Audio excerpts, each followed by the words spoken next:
को जुटा सकता था। इससे पहले विराट तलवार संप्रदाय के योद्धाओं को पूर्वी सागर के उस प्राचीन ड्रैगन महल के खंडहरों में खतरे में डालने से कतराता था, क्योंकि गहरे समुद्र के भयानक जल दबाव के कारण वे अपनी पूरी शक्ति का प्रदर्शन नहीं कर पाते। अरे अरे, जरा ठहरिए। अगर आप इस कहानी को पूरा बिना कट और दमदार आवाज में सुनना चाहते हैं तो अभी प्ले स्टोर पर जाइए, मिनी एफएम ऐप डाउनलोड करें और कहानी की दुनिया में खो जाइए, जहां हर एपिसोड में है सस्पेंस, रोमांच और पूरा मजा। अभी डाउनलोड करें और सुनने का मजा कई गुना बढ़ा दें। लेकिन जल भेदक ताबीज के आ जाने से यह चिंता अब पूरी तरह खत्म हो गई थी। जैसे ही विराट जल भेदक ताबीज बनाना शुरू करने वाला था, दूर तपस्या कर रहा विशाल कछुआ अचानक दौड़ता हुआ आया और विराट से बोला, मालिक, मुझे लगता है मैं अपनी साधना की सीमा तोड़ने वाला हूं। यह सुनकर विराट पहले तो चौंका, फिर खुशी से झूम उठा। क्या तुम दिव्य विकास लोक में प्रवेश करने वाले हो? हाँ, मुझे अगले कुछ ही दिनों में इस सीमा को पार कर लेना चाहिए, विशाल कछुए ने उत्तर दिया।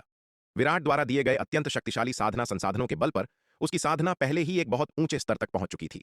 इसके अलावा पूर्वी सागर के प्राचीन ड्रैगन महल के खंडहरों में हुए युद्ध और प्रशिक्षण के बाद वह तेजी से दिव्य विकास लोक में प्रवेश करने के कगार पर पहुंच गया था। बहुत बढ़िया, हा हा हा, बहुत ही उत्तम। यह सुनकर विराट जोर से हंसा। ये आने वाले कुछ दिन सचमुच दोहरी खुशियों वाले हैं। अभी तुम किसी और बात की चिंता मत करो, बस अपनी साधना पर ध्यान केंद्रित करो और इस सीमा को तोड़ दो। अगर विशाल कछुआ भी दिव्य विकास लोक में प्रवेश कर लेता तो विराट को एक और महाविनाशकारी शक्ति मिल जाती। इस तरह पूर्वी सागर के प्राचीन ड्रैगन महल के खंडहरों की खोज करते समय वह और भी अधिक निडर हो जाता। जी मालिक, विशाल कछुए ने तुरंत उत्तर दिया। विराट ने विशाल कछुए के दिव्य विकास लोक में प्रवेश करने के लिए आवश्यक सभी संसाधनों की व्यवस्था कर दी। इतना ही नहीं, उसका स्वर्ण ड्रैगन अवतार व्यक्तिगत रूप से जय युग संप्रदाय के खंडहरों में गया ताकि वह कछुए की सुरक्षा कर सके। विशाल कछुए ने कई दिनों तक जय युग संप्रदाय के खंडहरों में खुद को एकांत में रखा और बहुत ही तेजी से दिव्य विकास लोक की सीमा को पार कर लिया। विशाल कछुए की इस सफलता के कारण आसमान में जो खगोलीय घटनाएं हुईं, वे भी उतनी ही आश्चर्यजनक थीं, लगभग वैसी ही जैसी शार्दूल की सफलता के समय हुई थीं। विशाल कछुए की इस महासफलता के बाद विराट अनंत परम मीनार के दूसरे स्तर में दाखिल हुआ और अपना पूरा ध्यान जल भेदक ताबीज बनाने पर केंद्रित कर दिया। दिव्य स्वर्ण जल को मुख्य सामग्री के रूप में उपयोग करते हुए विराट ने बहुत तेजी से जल भेदक ताबीज तैयार कर ली। विराट ने एक ही बार में पूरे 20 जल भेदक ताबीज बनाए, जो उसकी वर्तमान जरूरतों के लिए आवश्यकता से कहीं अधिक थे।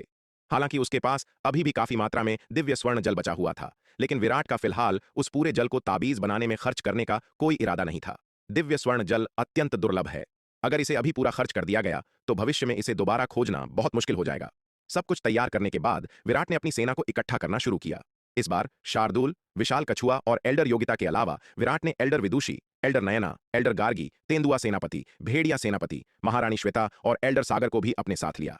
ये लोग वर्तमान में तलवार संप्रदाय और दिव्य पवन महल के सबसे शक्तिशाली योद्धाओं का समूह थे, जिनमें से प्रत्येक के पास कम से कम एक मध्य स्तरीय दिव्य विकास लोक के विशेषज्ञ के बराबर युद्ध क्षमता थी।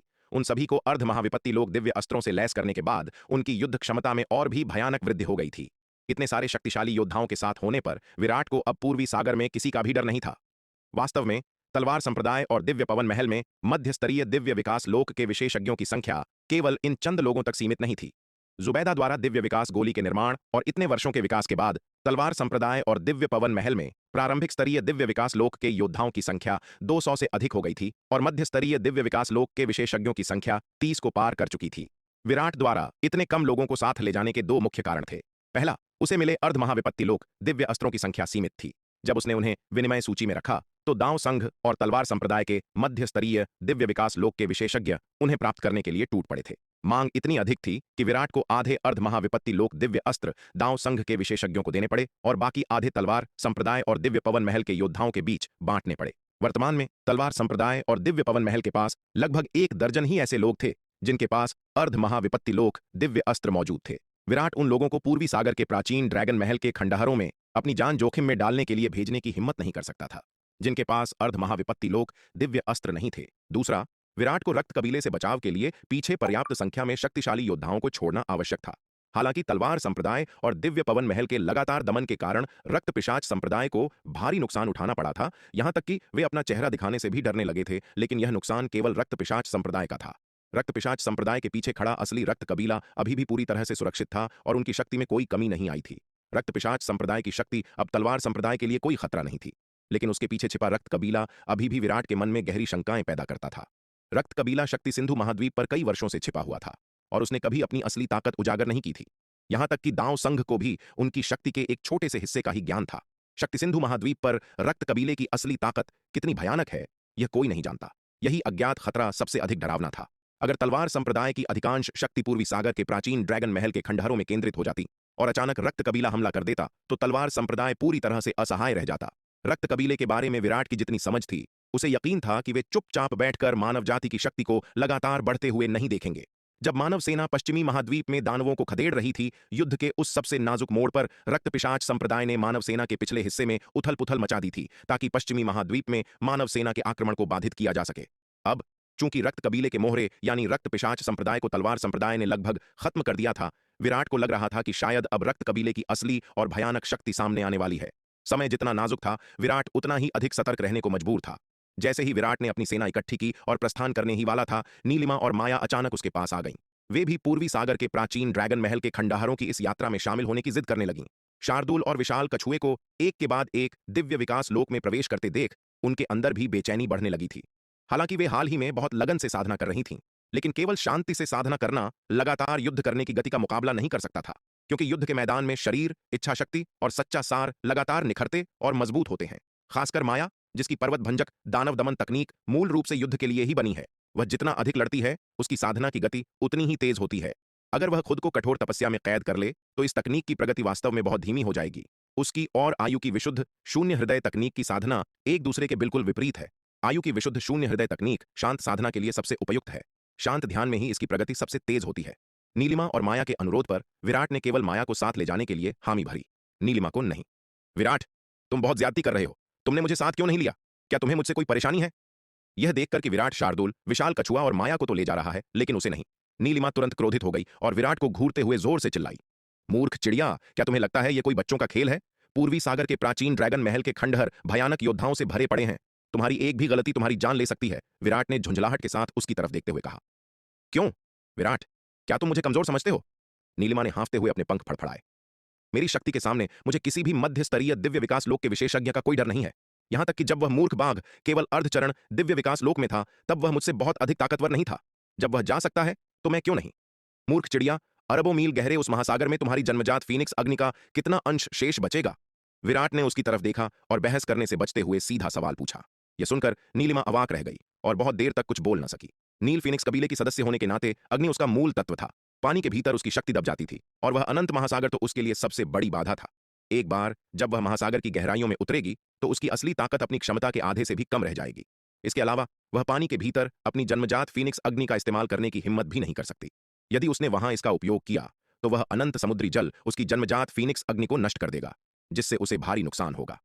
मूर्ख नन्ही चिड़िया, ऐसा नहीं है कि मुझे तुमसे कोई नफरत है। मैं तुम्हारी भलाई के लिए ही तुम्हें पूर्वी सागर के प्राचीन ड्रैगन महल के खंडहरों में जाने से रोक रहा हूं। मेरे इस उपकार को ना समझी मत समझना। नीलिमा को चुप देखकर विराट ने व्यंग्य कसा।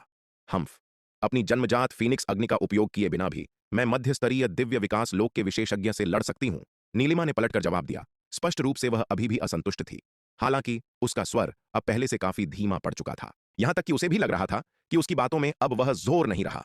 जबकि यह सच था कि जन्मजात फीनिक्स अग्नि के बिना भी उसके पास मध्य स्तरीय दिव्य विकास लोक के विशेषज्ञ से लड़ने की ताकत थी, लेकिन उसकी शक्ति निस्संदेह बहुत कम हो जाएगी। इसके अलावा पानी के भीतर होने के कारण वह प्राकृतिक रूप से कमजोर होगी, उसकी शक्ति और भी क्षीण हो जाएगी और उसकी युद्ध क्षमता शायद सबसे कमजोर मध्य स्तरीय दिव्य विकास लोक के योद्धा के बराबर ही रह जाएगी। ऐसी युद्ध क्षमता निश्चित रूप से विराट की टीम में सबसे निचले स्तर की होगी। अगर वह वहां गई तो न केवल वह किसी काम की नहीं रहेगी, बल्कि शायद दूसरों के लिए मुसीबत ही बन जाएगी। नीलिमा बहुत ही स्वाभिमानी थी और वह दूसरों के लिए बोझ नहीं बनना चाहती थी। इसलिए विराट की बातें सुनने के बाद उसने उनके साथ जाने का विचार छोड़ दिया। लेकिन भले ही वह अभिमानी नीलिमा मन ही मन मान गई थी, फिर भी वह शब्दों से अपनी हार स्वीकार नहीं करना चाहती थी। नीलिमा, क्यों ना मैं तुम्हारे साथ यहीं रुक जाऊं? माया ने एक पल हिचकिचाने के बाद आखिरकार कहा। वह और नीलिमा सबसे अच्छी दोस्त थीं और हाल के वर्षों में वे हमेशा एक साथ ही रही थीं। अब जब उसने देखा कि नीलिमा पूर्वी सागर के प्राचीन ड्रैगन महल के खंडहरों में नहीं जा सकती, तो माया ने सोचा कि वह भी रुककर उसका साथ दे। माया, तुम्हें ऐसा करने की कोई जरूरत नहीं है। तुम्हें विराट के साथ जाना चाहिए। नीलिमा ने अपने पंख फड़फड़ाए और कहा, तुम्हारी पर्वत भंजक दानव दमन तकनीक केवल युद्ध के मैदान में ही सबसे तेजी से निखर सकती है। मेरी वजह से अपनी साधना में देरी मत करो। मैं भी दक्षिणी महाद्वीप में रहकर कड़ी मेहनत करूंगी। चलो, हम दोनों जल्द से जल्द दिव्य विकास लोक की सीमा पार करने का प्रयास करें और हम उस मूर्ख बाघ को हमसे आगे नहीं निकलने दे सकते।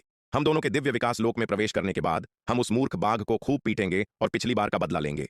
ठीक है, तो फिर चलो, हम सब मिलकर कड़ी मेहनत करते हैं। नीलिमा की बातें सुनकर माया ने रुकने की अपनी जिद छोड़ दी।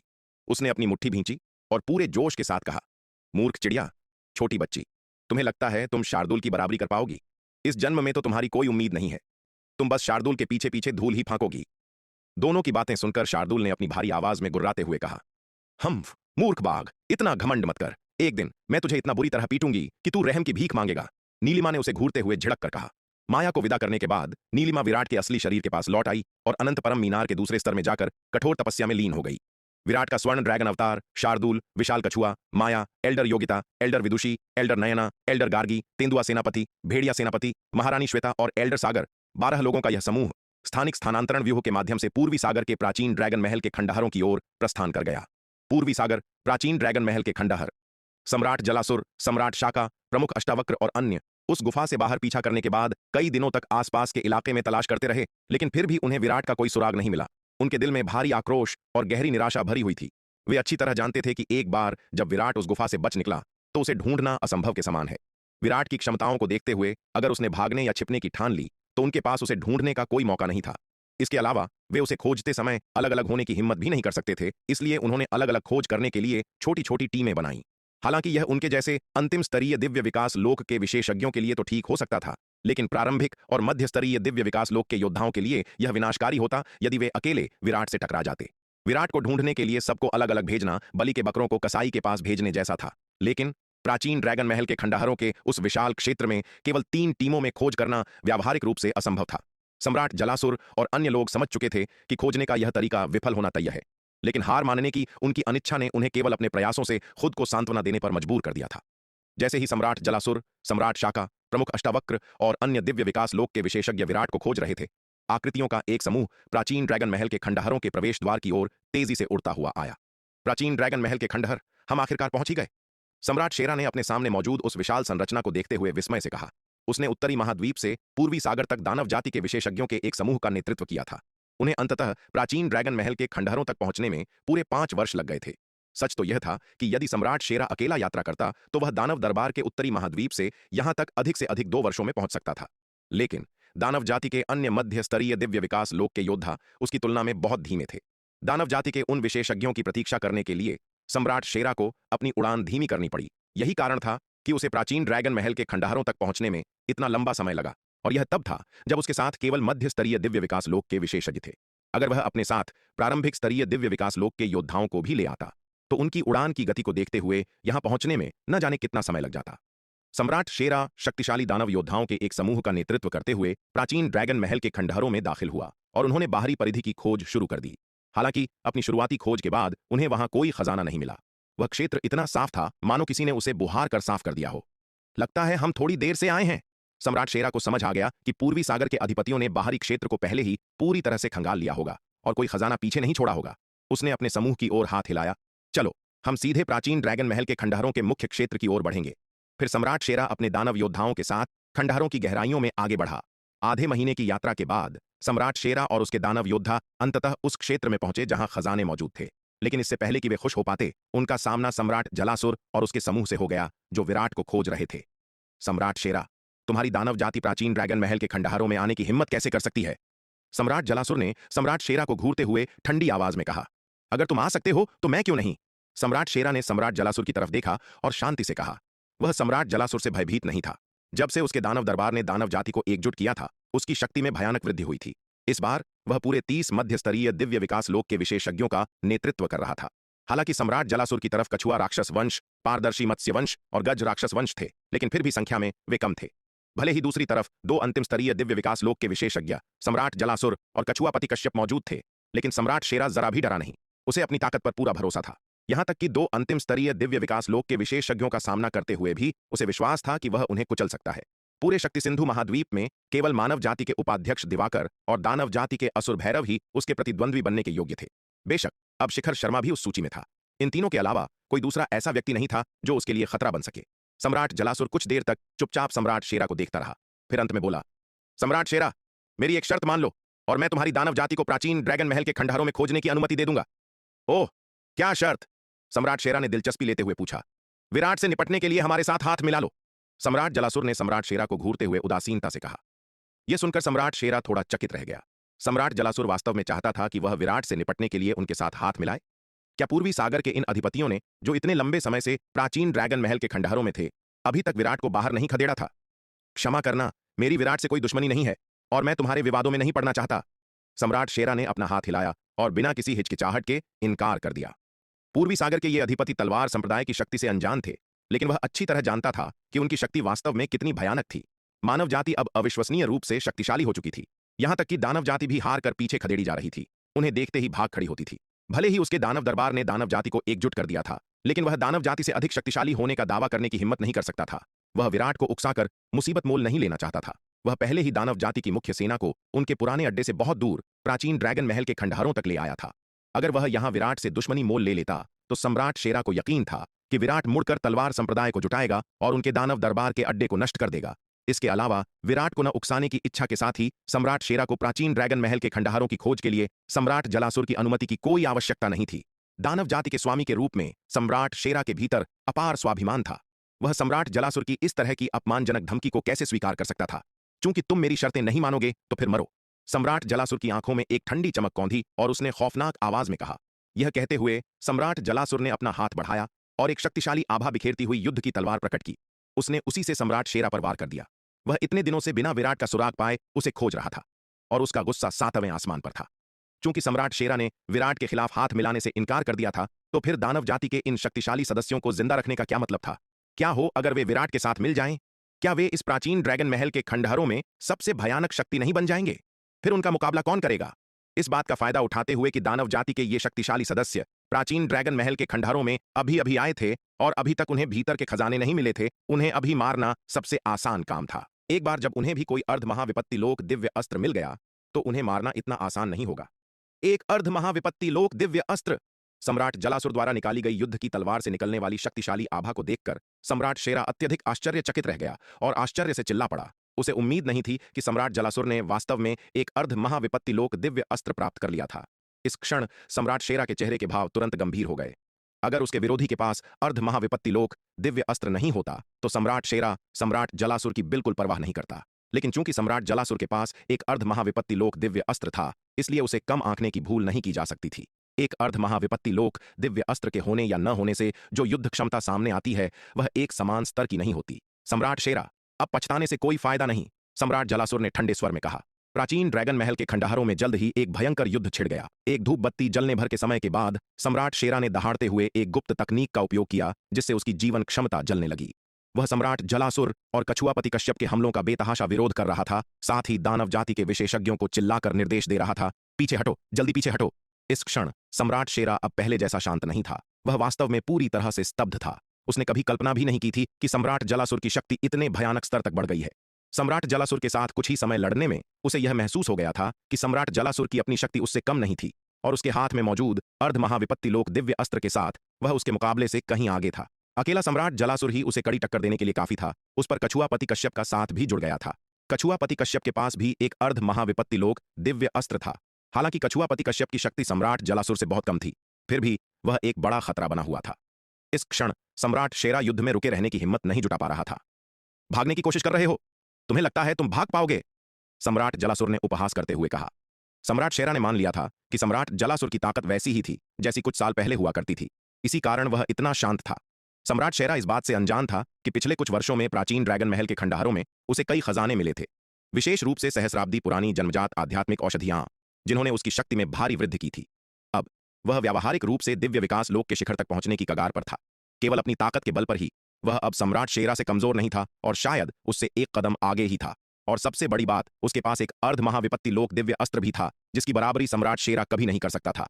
सम्राट जलासुर, अपनी हद पार मत करो, सम्राट शेरा ने दांत पीसते हुए चिल्लाकर कहा। उसकी आंखें लाल हो चुकी थीं। महज एक धूप बत्ती जलने भर के समय में ही उनकी दानव जाति ने पहले ही 5 मध्य स्तरीय दिव्य विकास लोक के विशेषज्ञों को खो दिया था। हालांकि दुश्मन की संख्या उनकी दानव जाति से अधिक थी, लेकिन उनमें से हर एक के पास शक्तिशाली जादुई हथियार थे, जिनका सामना दानव जाति के विशेषज्ञ कर ही नहीं पा रहे थे। अगर यह युद्ध जारी रहा तो उनके दानव जाति के विशेषज्ञ शायद यहीं पूरी तरह से मिट जाएंगे। हद पार करना है सम्राट शेरा, अगर मैं हद पार कर भी लूं तो क्या? सम्राट जलासुर ने यह सुनकर व्यंग्य से कहा। इस क्षण महान दानव जाति के स्वामी सम्राट शेरा को इतने क्रोधित और शक्तिहीन अवस्था में देखकर सम्राट जलासुर को अत्यंत संतुष्टि का अनुभव हो रहा था। इससे पहले विराट के साथ युद्धों में उनके जलनाग कबीले को हर मोड़ पर दबाया गया था। विराट के हाथों उन्हें लगातार हार का सामना करना पड़ा था। अब केवल वही बचा था, अपने कबीले का एकमात्र सदस्य। उसने विराट के खिलाफ अपनी लड़ाई में कभी कोई बढ़त हासिल नहीं की थी, जिससे सम्राट जलासुर के मन में गहरी कड़वाहट भर गई थी। अब आखिरकार सम्राट जलासुर की बारी थी कि वह अपना सारा गुस्सा निकाल सके। सम्राट जलासुर की बातें सुनकर दानव कबीले के शक्तिशाली सदस्यों का क्रोध तुरंत भड़क उठा। उसी पल बाघ के सिर और इंसान के शरीर वाला एक व्यक्ति अचानक आगे बढ़ा और सम्राट शेरा की ओर चिल्लाकर बोला, दानव स्वामी, आप भाइयों का नेतृत्व करें और पहले यहां से निकलें, मैं इन्हें रोकता हूं। यह कहकर बाघ के सिर और इंसान के शरीर वाले उस व्यक्ति ने अपनी जान की परवाह किए बिना सीधे सम्राट जलासुर की ओर धावा बोल दिया। बाघ बल! यह देखकर सम्राट शेरा चिंता से चीख पड़ा। बाघ के सिर और इंसान के शरीर वाले उस व्यक्ति की हरकत देखकर वह तुरंत उसके इरादे समझ गया। हम अपनी औकात से बढ़कर काम कर रहे हो। यह देखकर सम्राट जलासुर की आंखों में एक ठंडी चमक आई। उसने अपनी तलवार उठाई। वह बाघ के सिर और इंसान के शरीर वाले व्यक्ति पर वार करने ही वाला था, लेकिन तभी उस व्यक्ति के शरीर से अचानक एक चकाचौंध करने वाली रोशनी निकली। फिर एक कान फोड़ देने वाली गर्जना के साथ उस व्यक्ति का शरीर फट गया और एक भयानक ऊर्जा का विस्फोट हुआ। यह ठीक नहीं है। यह देखकर सम्राट जलासुर का दिल दहल गया और वह तेजी से पीछे हटा। दुर्भाग्य से वह विस्फोट बहुत करीब था। हालांकि वह तुरंत पीछे हट गया था, लेकिन फिर भी एक बहुत बड़े झटके ने उसे अपनी चपेट में ले लिया। सम्राट जलासुर दर्द से कराह उठा। उसके मुंह के कोने से खून की एक धार बह निकली, जो स्पष्ट रूप से संकेत दे रही थी कि उसे गहरी चोट लगी है। न केवल सम्राट जलासुर, बल्कि गज राक्षस वंश के 2 प्रारंभिक स्तरीय दिव्य विकास लोक के योद्धा जो समय पर बच नहीं पाए थे, विस्फोट के झटके में आ गए और पल भर में धूल में मिल गए। कई अन्य मध्य स्तरीय दिव्य विकास लोक के विशेषज्ञ भी इस झटके से गंभीर रूप से घायल हो गए। इस भयानक विस्फोट ने तुरंत सम्राट जलासुर, कछुआ राक्षस वंश, पारदर्शी मत्स्य वंश और गज राक्षस वंश के शक्तिशाली सदस्यों के बीच अफरा तफरी मचा दी, जिससे वे कुछ पल के लिए दानव योद्धाओं पर आगे हमला करने में असमर्थ हो गए। जब तक झटके शांत हुए, तब तक सम्राट शेरा और अन्य दानव योद्धाओं की आकृतियां बिना कोई नामो निशान छोड़े गायब हो चुकी थीं। यह देखकर सम्राट जलासुर की आंखों में एक भयानक भाव झलक उठा। उसे उम्मीद नहीं थी कि वह बाघ के सिर और इंसान के शरीर वाला व्यक्ति इतना दृढ़ संकल्पित होगा कि वह सम्राट शेरा और अन्य लोगों को भागने का मौका देने के लिए खुद को नष्ट कर लेगा। एक मध्य स्तरीय दिव्य विकास लोक के विशेषज्ञ का आत्मघाती विस्फोट अविश्वसनीय रूप से विनाशकारी होता है, क्योंकि एक आत्मघाती विस्फोट में अनगिनत वर्षों से जमा की गई सारी ऊर्जा एक ही पल में बाहर निकल जाती है। इसलिए इसकी शक्ति व्यावहारिक रूप से दुनिया को नष्ट कर देने वाली होती है। उस बाघ के सिर और इंसान के शरीर वाले व्यक्ति से ऐसा झटका खाने के बाद सम्राट जलासुर ने सम्राट शेरा और अन्य लोगों का पीछा करने की हिम्मत नहीं की। हालांकि उनकी ताकत सम्राट शेरा और उसके समूह से कहीं अधिक थी, लेकिन अगर वे सम्राट शेरा और अन्य शक्तिशाली दानवों को किसी कोने में धकेल देते तो निराशा में डूबे दानव शायद पलटवार कर देते। भले ही वे सम्राट शेरा और उसके समूह को गंभीर रूप से घायल कर देते, फिर भी उनका खुद का अंजाम भी कुछ खास अच्छा नहीं होता। सम्राट शेरा ने शक्तिशाली दानवों के अपने समूह का नेतृत्व करते हुए जल्दबाजी में पीछे हटने का फैसला किया और आखिरकार रुकने से पहले करोड़ों मील दूर भाग गए। सम्राट शेरा ने स्थिति का जायजा लिया और पाया कि उसके अधीनस्थों का नुकसान उसकी कल्पना से कहीं अधिक भयानक था। इस युद्ध में उन्होंने 6 मध्य स्तरीय दिव्य विकास लोक के विशेषज्ञों को खो दिया था, जिनमें दानव दरबार का छठा रक्षक बाघबल भी शामिल था और अनगिनत अन्य घायल हो गए थे। सम्राट जलासुर, तू कमीने इंसान, बस इंतजार कर, मैं सम्राट शेरा एक दिन इसका बदला जरूर लूंगा। सम्राट शेरा ने लाल आंखों के साथ कड़वाहट से कहा। बाघबल के आत्मघाती विस्फोट को याद करके सम्राट शेरा उदासी की भावना को रोक नहीं सका। बाघबल न केवल उनके दानव दरबार का छठा रक्षक था, बल्कि उसके अलावा बाघ दानव कबीले का सबसे शक्तिशाली योद्धा भी था। बाघबल हमेशा से उसके प्रति वफादार रहा था, उसका दाहिना हाथ था और इतने वर्षों तक उसने बाघबल के साथ एक भाई की तरह व्यवहार किया था। लेकिन अब यह भाई जो इतने वर्षों से उसके साथ था, उसने उन्हें पीछे हटने का मौका देने के लिए खुद का बलिदान कर दिया था, जिससे सम्राट शेरा सम्राट जलासुर से भीतर तक नफरत करने लगा था। लेकिन इस युद्ध ने सम्राट शेरा को उनकी दानव जाति और पूर्वी सागर के इन अधिपतियों के बीच शक्ति के अंतर का भी एहसास करा दिया था। पूर्वी सागर के इन अधिपतियों को शायद इस प्राचीन ड्रैगन महल के खंडहरों में कई खजाने और अवसर मिले होंगे, जिससे उनकी शक्ति पहले की तुलना में बहुत अधिक बढ़ गई थी। अपनी वर्तमान शक्ति के साथ दानव जाति एक आमने सामने के युद्ध में पूर्वी सागर के इन अधिपतियों का मुकाबला नहीं कर सकती थी। अब उनके लिए सबसे महत्वपूर्ण बात कुछ अर्ध महाविपत्ति लोक दिव्य अस्त्र प्राप्त करना था, ताकि उनके पास इस प्राचीन ड्रैगन महल के खंडहरों में मजबूती से खड़े होने की पूंजी हो। कुछ देर आराम करने के बाद सम्राट शेरा और अन्य लोग आगे बढ़ने लगे। इस प्राचीन ड्रैगन महल के खंडहरों में चुपचाप विभिन्न खजानों और अवसरों की तलाश कर रहे थे। पिछले युद्ध के बाद उन्होंने फिर से दिखावा करने की हिम्मत नहीं की, जबकि सम्राट शेरा और सम्राट जलासुर के समूह के शक्तिशाली दानव युद्ध में उलझे हुए थे। प्राचीन ड्रैगन महल के खंडहरों के दूसरी तरफ विराट का स्वर्ण ड्रैगन अवतार तलवार संप्रदाय के विशेषज्ञों के एक समूह का नेतृत्व करते हुए एक स्थानिक स्थानांतरण व्यूह के माध्यम से प्राचीन ड्रैगन महल के खंडहरों में भी आ पहुंचा। इस बार विराट ने पहले की तरह जानबूझकर अपने सुराग नहीं छिपाए, बल्कि खुलेआम प्राचीन ड्रैगन महल के खंडहरों से होकर गुजरा। उनके इस खुल्लम खुल्ला रवैये के कारण जल्द ही उनका सामना प्रमुख अष्टावक्र, केकड़ा ओ और प्रमुख शेरसिंह की सेनाओं से हो गया, जो विराट की तलाश में थे। विराट को देखते ही प्रमुख अष्टावक्र, केकड़ा ओ और प्रमुख शेरसिंह ने बिना किसी हिचकिचाहट के अपने आदमियों को घेरने और हमला करने का आदेश दे दिया। हालांकि उन्होंने देखा कि विराट अपने साथ कई लोगों को लाया था, लेकिन उन्होंने उन्हें गंभीरता से नहीं लिया। समुद्र में इन जलीय विशेषज्ञों के लिए यह उनका अपना इलाका था। मानव विशेषज्ञों को समुद्र में भारी दबाव का सामना करना पड़ता और उन्हें विश्वास नहीं था कि विराट के साथ आने वाले योद्धा भी उसी के जितने शक्तिशाली हो सकते हैं। जब तक वे अंतिम स्तरीय दिव्य विकास लोक के विशेषज्ञ न हों, इस समुद्र तल पर आने वाला कोई भी इंसान उनके लिए आसान शिकार ही होगा। बहुत खूब, अब तुम सबके साथ हिसाब चुकता करने का समय आ गया है। प्रमुख अष्टावक्र और अन्य लोगों को करीब आते देख विराट ने उपहास करते हुए कहा। पहले उसकी सेना इतनी मजबूत नहीं थी और इन कमीनों ने उसे लगातार दौड़ाया था। हालांकि उसने शार्क वंश, मगरमच्छ राक्षस वंश और समुद्री गाय राक्षस वंश के कई मजबूत सदस्यों को कुछ चालों के जरिए चुपचाप खत्म कर दिया था, लेकिन उसने अभी तक अष्टबाहु राक्षस वंश, केकड़ा राक्षस वंश या समुद्री शेर वंश से निपटा नहीं था। वह अपने सहे गए अपमान का बदला लेने के लिए कृत संकल्प था। हमला करो! विराट ने कोई शब्द व्यर्थ नहीं किया और सीधे अपने आदमियों को आदेश दिया। विराट का आदेश सुनते ही शार्दुल सबसे पहले आगे बढ़ा। उसके ठीक पीछे विशाल कछुआ था। माया किसी से पीछे न रहते हुए अपने भाले को लहराते हुए जलीय विशेषज्ञों की ओर दौड़ पड़ी। समुद्र तल पर एक भयंकर युद्ध छिड़ गया। प्रमुख अष्टावक्र, केकड़ा ओ, प्रमुख शेर सिंह और अन्य लोगों ने शुरू में सोचा था कि इन मानव योद्धाओं को पानी के नीचे आसानी से हराया जा सकता है, लेकिन जब वे वास्तव में टकराए तो उन्हें यह देखकर गहरा आश्चर्य हुआ कि ये मानव योद्धा पानी के नीचे पूरी तरह से स्वतंत्र रूप से चल फिर रहे थे, विशाल जल दबाव से अप्रभावित थे और उनकी शक्ति अपने चरम पर थी। इतना ही नहीं, उन्हें यह देखकर भी आश्चर्य हुआ कि विशाल कछुए ने भी दिव्य विकास लोक की सीमा पार कर ली थी और उसमें अंतिम स्तरीय दिव्य विकास लोक के विशेषज्ञ के बराबर युद्ध क्षमता आ गई थी। विराट ने सीधे अपना रूपांतरण दिव्य अस्त्र, मेघ चित्रित प्राचीन तलवार खींची और लोकाकाश महाविकास तलवार कला का प्रयोग करते हुए उन सब में सबसे मजबूत प्रमुख अष्टावक्र पर हमला कर दिया। विराट के इस भयंकर हमले के सामने प्रमुख अष्टावक्र, जो एक शीर्ष स्तरीय अंतिम स्तरीय दिव्य विकास लोक का विशेषज्ञ था, जरा सी भी बढ़त हासिल नहीं कर सका। एक कप चाय बनाने भर के समय तक लड़ने के बाद प्रमुख अष्टावक्र ने देखा कि उसका पक्ष तलवार संप्रदाय की सेनाओं पर पूरी तरह से काबू पाने में असमर्थ है, तो उसने तुरंत पीछे हटने का आदेश दे दिया। तलवार संप्रदाय की शक्ति उसकी उम्मीदों से कहीं अधिक थी। इसके अलावा उनके प्रत्येक सदस्य के पास एक अर्ध महाविपत्ति लोक दिव्य अस्त्र था, जिससे तलवार संप्रदाय के इन विशेषज्ञों को हराना अत्यंत कठिन हो गया था। चूंकि जीतना असंभव था, प्रमुख अष्टावक्र स्वाभाविक रूप से युद्ध जारी नहीं रखना चाहता था। वह तलवार संप्रदाय के साथ एक दूसरे को नष्ट करने की हद तक लड़ना नहीं चाहता था, ताकि दूसरों को फायदा न पहुंचे।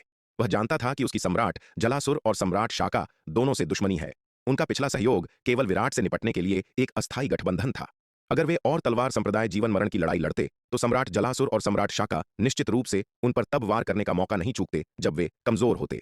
जब फायदा कमाने का मौका होता तो वह बिना किसी हिचकिचाहट के लड़ता, लेकिन अभी तलवार संप्रदाय से लड़ने में उन्हें कोई लाभ नहीं था। इसलिए प्रमुख अष्टावक्र स्वाभाविक रूप से अपनी जान जोखिम में नहीं डालना चाहता था। प्रमुख अष्टावक्र और अन्य लोगों को पीछे हटते देख विराट ने उनका पीछा नहीं किया। अष्टबाहु राक्षस वंश, केकड़ा राक्षस वंश और समुद्री शेर वंश की संयुक्त शक्ति बहुत भयानक है। इसके अलावा पूर्वी सागर के 10 प्रमुख अधिपतियों में इन 3 अधिपतियों को सबसे कम नुकसान हुआ था। इसके अतिरिक्त उन्हें जो अनगिनत सहस्राब्दी पुरानी जन्मजात आध्यात्मिक औषधियां मिली थीं, उन्होंने उनकी शक्ति को और बढ़ा दिया था। तलवार संप्रदाय के लिए उन्हें हराना अत्यंत कठिन होगा। युद्ध जारी रखने का परिणाम केवल आपसी विनाश ही होगा। एक ऐसा परिदृश्य जो विराट स्पष्ट रूप से नहीं देखना चाहता है।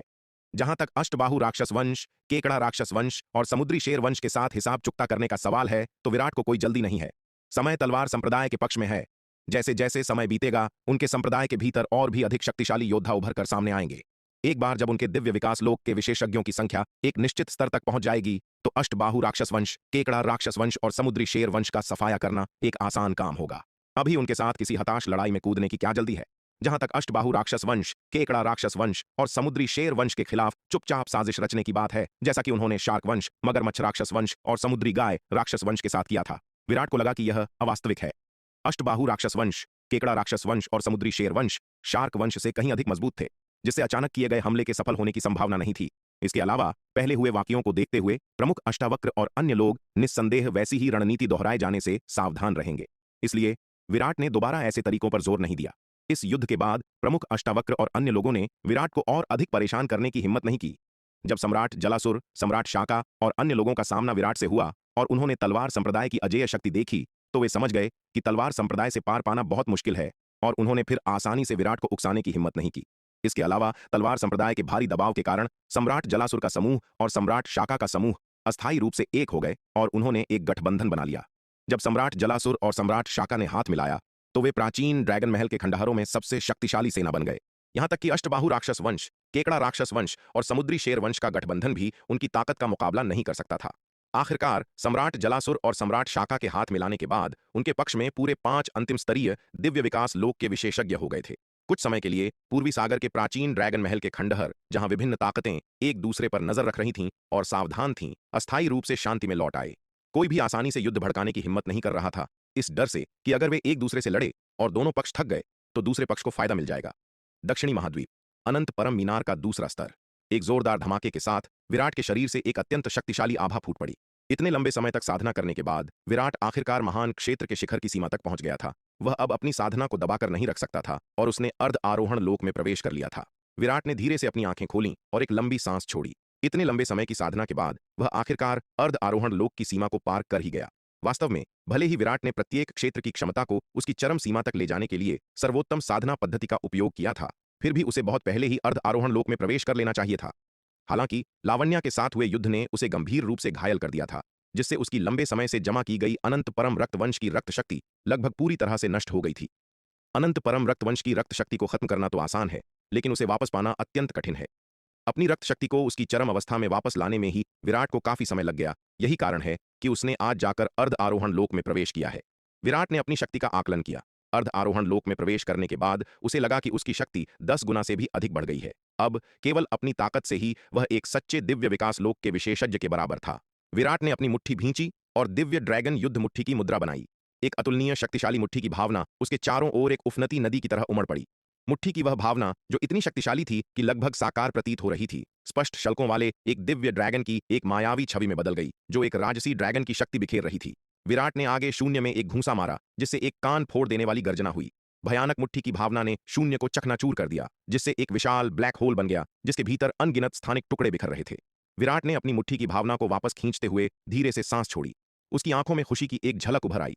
निस्संदेह अर्ध आरोहण लोक में प्रवेश करने के बाद वह अब दिव्य ड्रैगन युद्ध मुट्ठी को पूरी तरह इस्तेमाल करने में सक्षम था। अरे अरे, जरा ठहरिए।